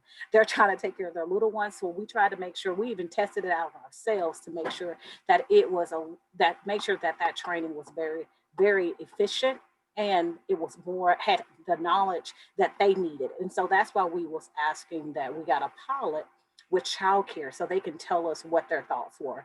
Because we are in the prevention land over here. Even though I was in childcare for a while, I had stepped out a little bit. So I wanted to make sure that it was sensitive to what the content of what childcare actually needed. So Jackie, when you see it, you will love it. It's actually a phenomenal training. I think it's a great training that could be done for Head Start as well. So I'm so glad to hear you say that, because each time I would ask you about that training, what would you tell me? You got to get with DCC.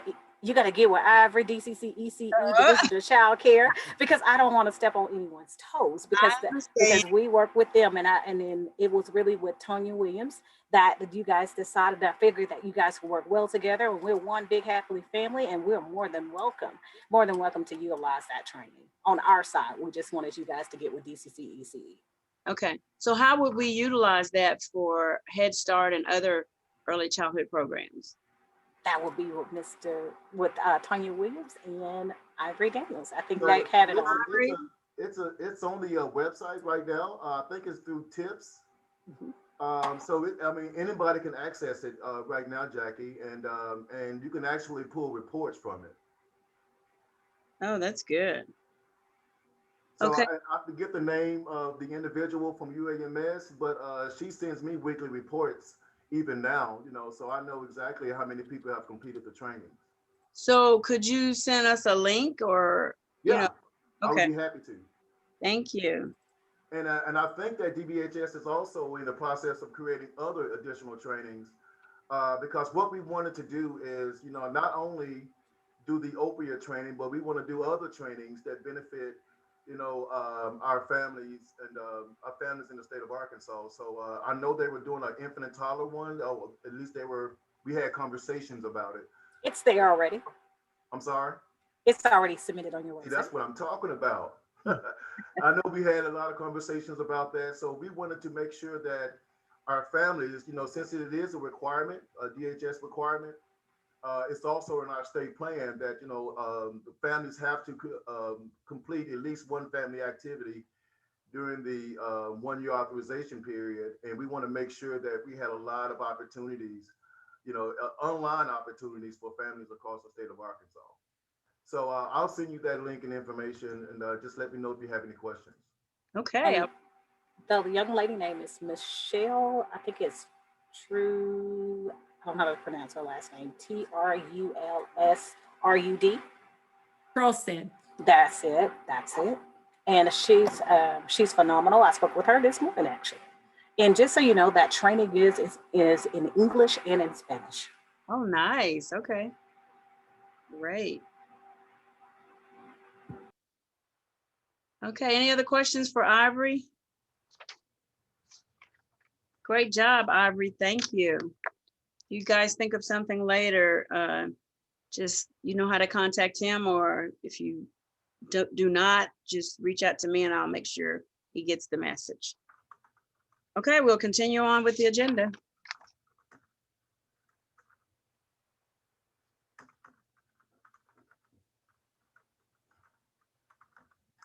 Shai, do you have any announcements?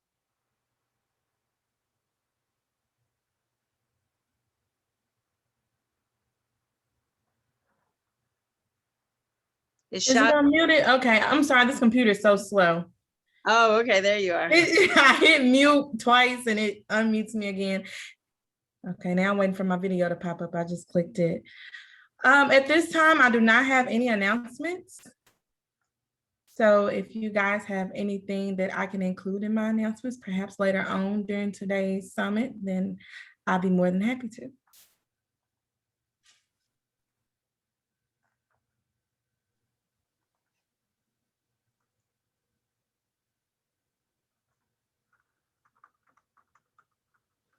Jackie, you're on mute.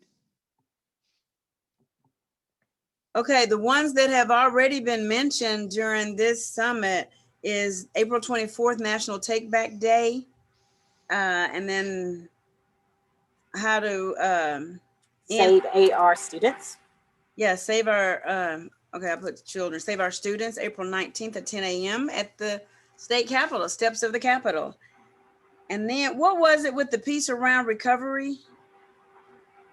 That was Kirk talking about, was Jimmy's story? We just did that one. That happened last, I think it was last week, Jackie, at the Capitol steps. Okay, my question then on Jimmy's story, does the peer-to-peer, do they do presentations like at conferences? Okay, all right, I'll let Deborah take that one. Yes, Deborah and I had talked about it before, but COVID hit, and so now it's a slow process now. Jimmy's in demand all over the United States, and I am thrilled about it. But Jackie, let's get together, when we have another teams meeting, and we can just kind of go from there. But Jimmy does tell his story, and we're encouraging other peers to be with him. I think we were going to try to do some type of little panel. We were going to do that for this. Yeah, earlier. Yes. But it just didn't work out. But yes, he does. To answer the question, yes, he does. And we would just have to get together to look at his calendar, because it's full, and just kind of see how we can make it work. Okay, thank you. That sounds great. I can't wait to hear his story. And just so you know, Jackie, there's other Dynamics peers that will be speaking at Save Our Students. We do have a young man that is speaking as well. He's an actual peer. So Jimmy does have a list of peers that can actually speak at different conferences, and all of their stories are dynamic. Okay. All right, great. I can't wait. That's exciting. Okay, then we'll move to Ted. Thank you, Jackie. As y'all can imagine, getting here today was a very long process. It took well over a year. Of course, the pandemic kind of messed a few things up for us, but I do want to recognize Jackie and thank her for her leadership with this event and making sure that it came through. it has been a long process, but we still have a long way to go, and we have some next steps that we want to continue with. First of all, we want to encourage everyone to please complete your evaluations for today's summit. It's going to be very important to our team that we can see the response from everybody, and the good and the bad. We need to know everything that you felt about today's summit. So please complete those evaluations, and once we get those back, then we can send out the certificates, the participation certificates to everyone. After that, we're going to take the data from the evaluations. The team will review that very closely, and we'll come up with we'll identify the needs that we have based on your responses today. After we identify those items, then we'll develop and implement an action plan to address them. And then probably most importantly, I know the majority of the participants today were Head Start, early Head Start programs, but we want to make sure this message gets out to all of our childhood daycare providers, because everyone needs to hear this information. It's very important that all this gets out to everyone across the state, and that will be another big step for us. So thank you, Jackie.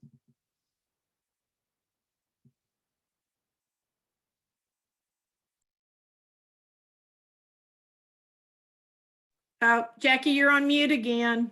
You and I do just the opposite, so. I try to leave it open. Thank you. Thank you, Ted. So before Jana comes with our summary and acknowledgement, I do want to remind everybody we're getting ready to post the link. And so we wanted to save some time for you to go ahead now during the summit time to complete that evaluation. And once you click on the link, it's in SurveyMonkey, and then we'll be able to get you your certificate and all the other information that I talked about at the beginning of the summit. So if you have any questions, just let us know. But we are just about to end. So I'm gonna ask Deanna to go ahead and post what look like she has. And Jana, you're next. Okay. As an early Head Start and Head Start provider, this has just been such a day of valuable information. So I'm just going to kind of slowly walk through some of the things that I highlighted today as we've listened to all the different speakers. So, you know, having Tanisha helped, you know, bring through her agency and through the staff that she works with to help bring awareness and knowledge of opioids and substance abuse really is beneficial in our state. And as a program, I look forward to really reaching out to the specialists in our areas to be able to bring some of this information to our families. You know, I agree with her when she says that education maybe can help put treatment out of business. I think that is a great statement. And then as we moved on to the panel, Tanya Williams brought out the fact that there's funding available for working families or families in treatment. And, you know, that is an important thing for child care providers to realize that there's a way to help those families access child care funds to use for their children while they're in treatment for substance use. You know, it also always is important to be aware of new funding that will be coming into the state. So, and being able to use that to build capacity for supporting families.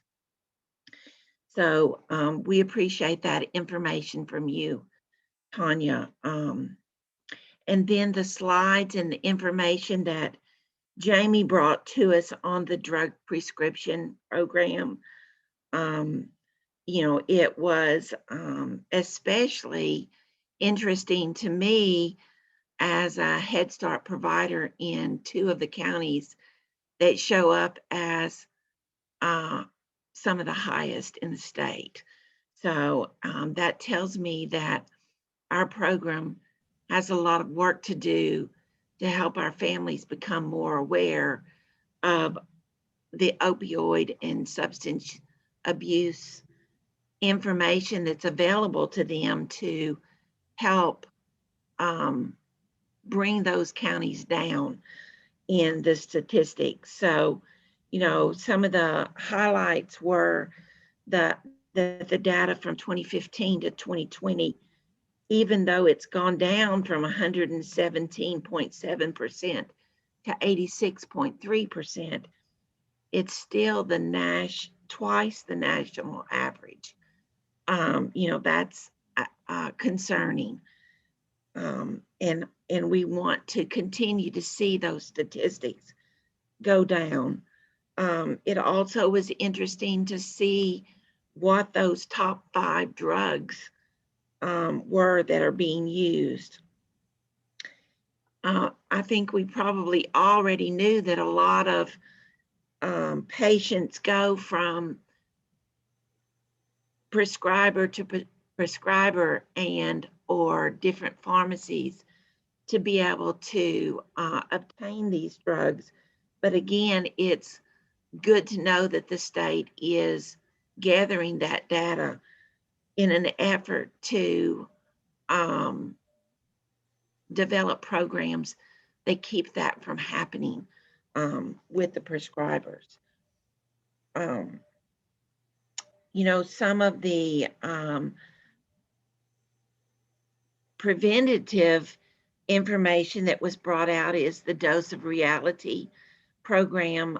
It's a preventative education program for 12 to 25-year-olds, and this is an initiative that partners with home health. So I think that's something that knowing that many of our families may fall into those categories, being able to access training from that would be helpful. And then also being able to access the training on the use of Narcan and being able to have that app that helps walk you through using Narcan in the instance of a drug overdose was important. So thank you, Jamie, for sharing your information with us. And I look forward, like Jackie, to getting those slides so that I can share them with staff in my program. And then we moved into Mr. Lane, the state drug director, and having some of the information, knowing that this last year with COVID being difficult in many different ways has also created difficulties in additional use of drugs. In 2020, we saw a rise, a 20% increase in overdose deaths. And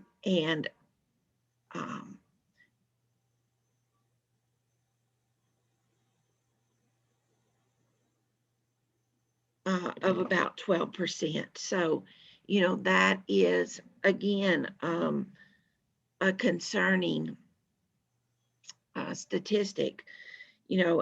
Another thing that he brought out is it's the first time in 16 years that Arkansas is the lowest rate for opioid prescriptions. So, and that we're still the second highest state in opioid prescriptions in the United States. And I too liked his comparison to the sweet and low package to help understand about that 1 gram of fentanyl that can kill 500 people, that it just takes 4 to 5 particles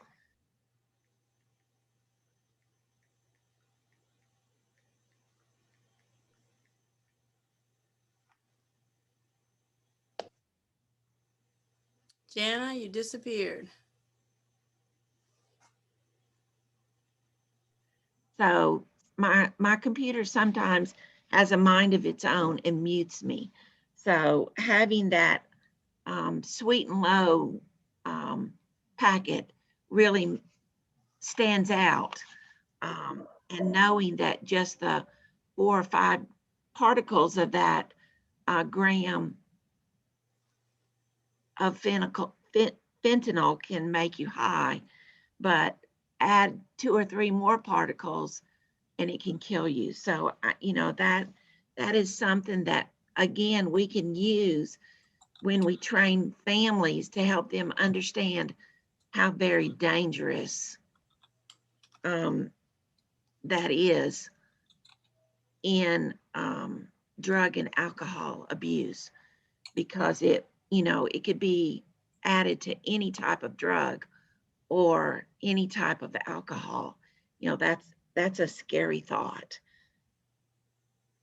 And then other training opportunities, training the kids to just say no, and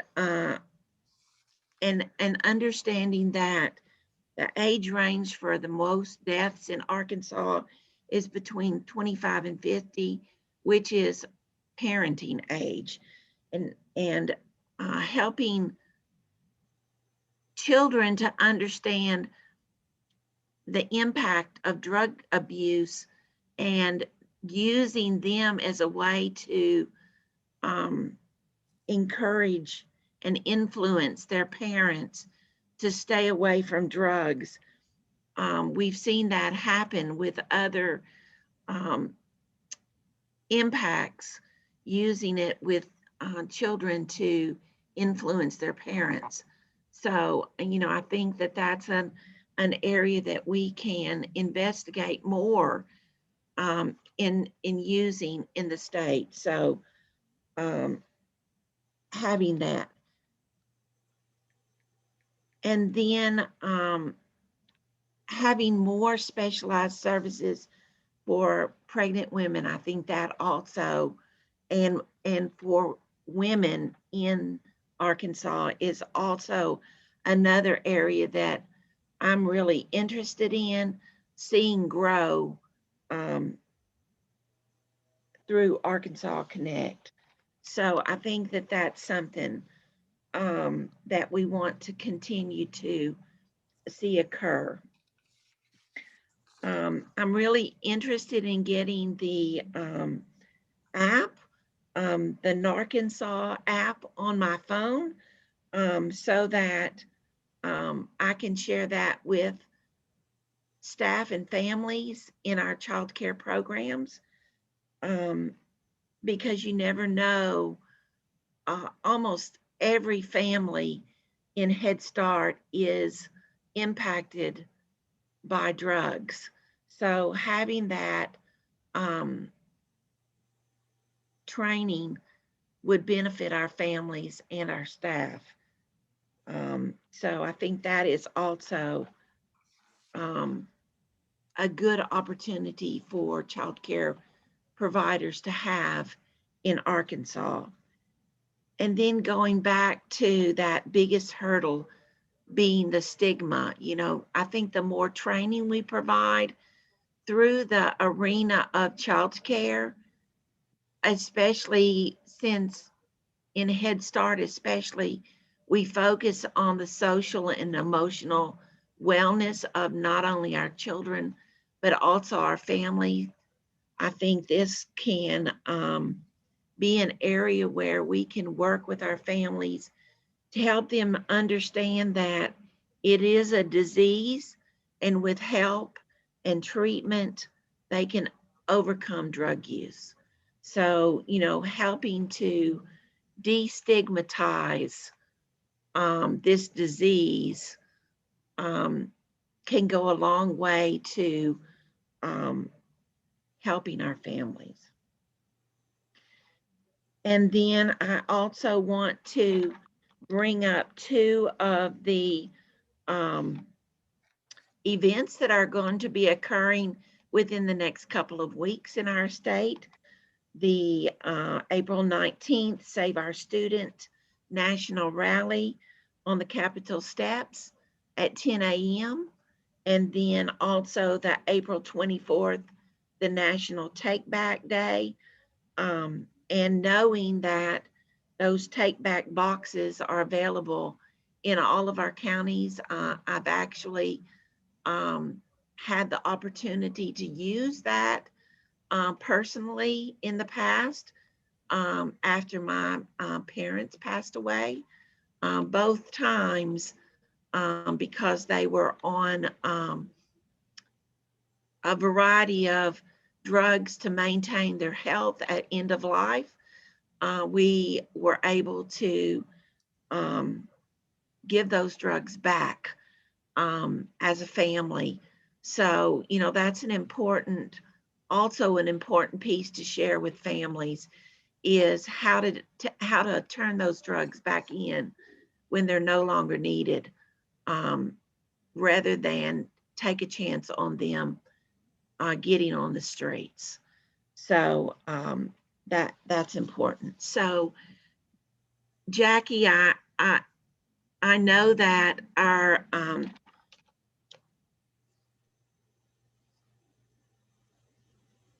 You're muted.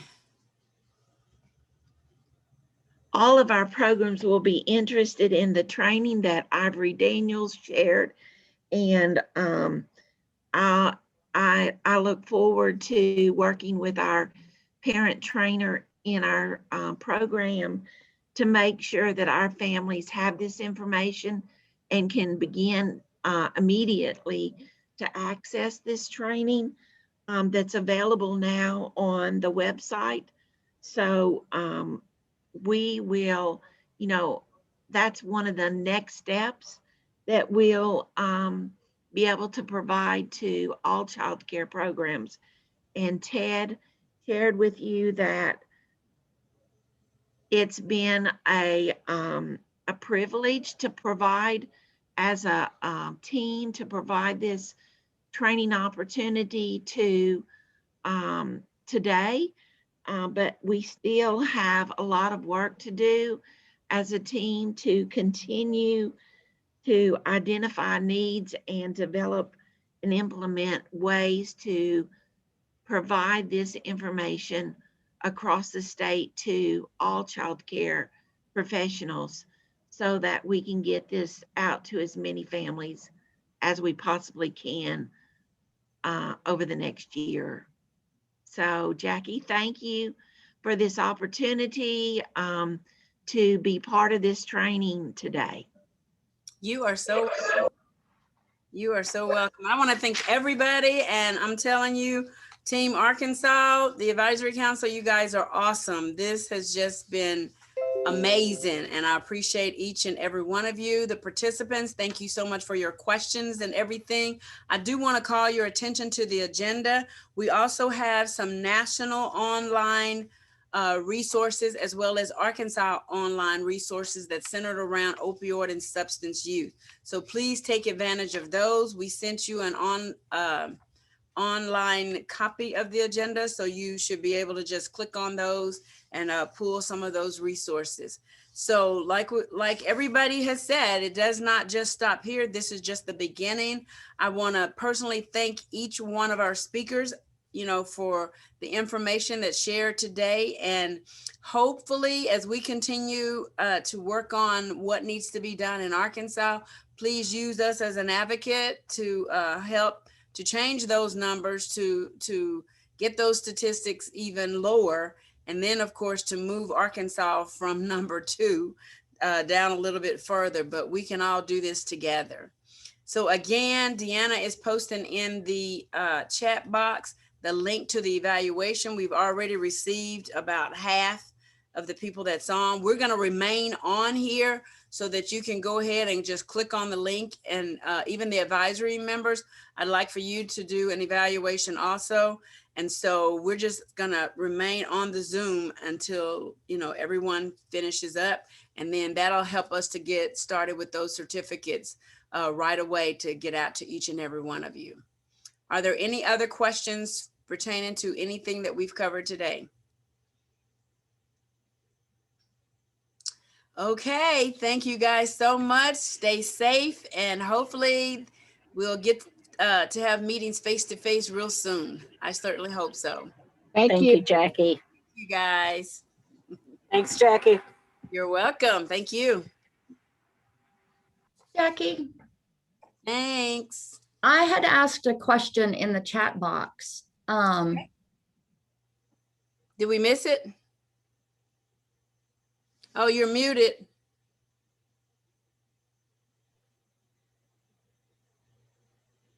Sorry about that. Okay. Hold on, everybody. Let's see what your question. No, I mean, it's okay. I was asking about I'm kind of at the other end of this stuff. I'm a MAP provider. And so my question was how, you know, Mr. Lane had said that the number of MAP providers here in the state of Arkansas has increased almost like 5 times in the last few years, from 75 to 370. So how can we get that information of who, where, how to access those providers to our parents, and to, you know, because it may be that they don't necessarily have a problem, but they know somebody who has a problem, or, you know, to. Okay. Is Kirk still on? No, I think he jumped off. Okay, what I will do is get that information for you, and I will email it to you. Okay? Did you, your question is in the chat box, right? Yes. Go ahead, Jamie. I do know that the SAMHSA website, the one that talks about the data waiver, has a list of providers. It's not all inclusive. I think the provider has to approve of being on this list that's public facing, but it's at least a list of the data waivered providers, and you can see locations of those. It's, like I said, it's not all inclusive, but it's a good place to start on the SAMHSA website. Okay, so that's something that we, you know, in the offices and stuff may make sure that we're telling our parents of, you know, this is where you can locate somebody that's in your county or community near you or something. And his AR Takeback might have some information on that as well. That website with the Takeback, I think it's got some information like that too. Okay. I think it does. Yeah. Okay, great. Thank you, Jamie, for staying around. Any other questions? And this was recorded. And so if you have others, we had like 168 registered, and I think we had like almost 140 that participated, which is still good. So if those who could not make it, if you let them know, hopefully by Monday, we should have it after we edit everything. Then we should have it posted probably by Monday. So don't feel bad if you have others who said they couldn't get on, because we did record it. Okay. And then too, all of the information that's in the chat box, we have access to that. And so I'm going to go back through to make sure that I didn't miss anything. We have everybody's email who participated today. So if there's any information that we left out, we will get it to you. Okay. All right.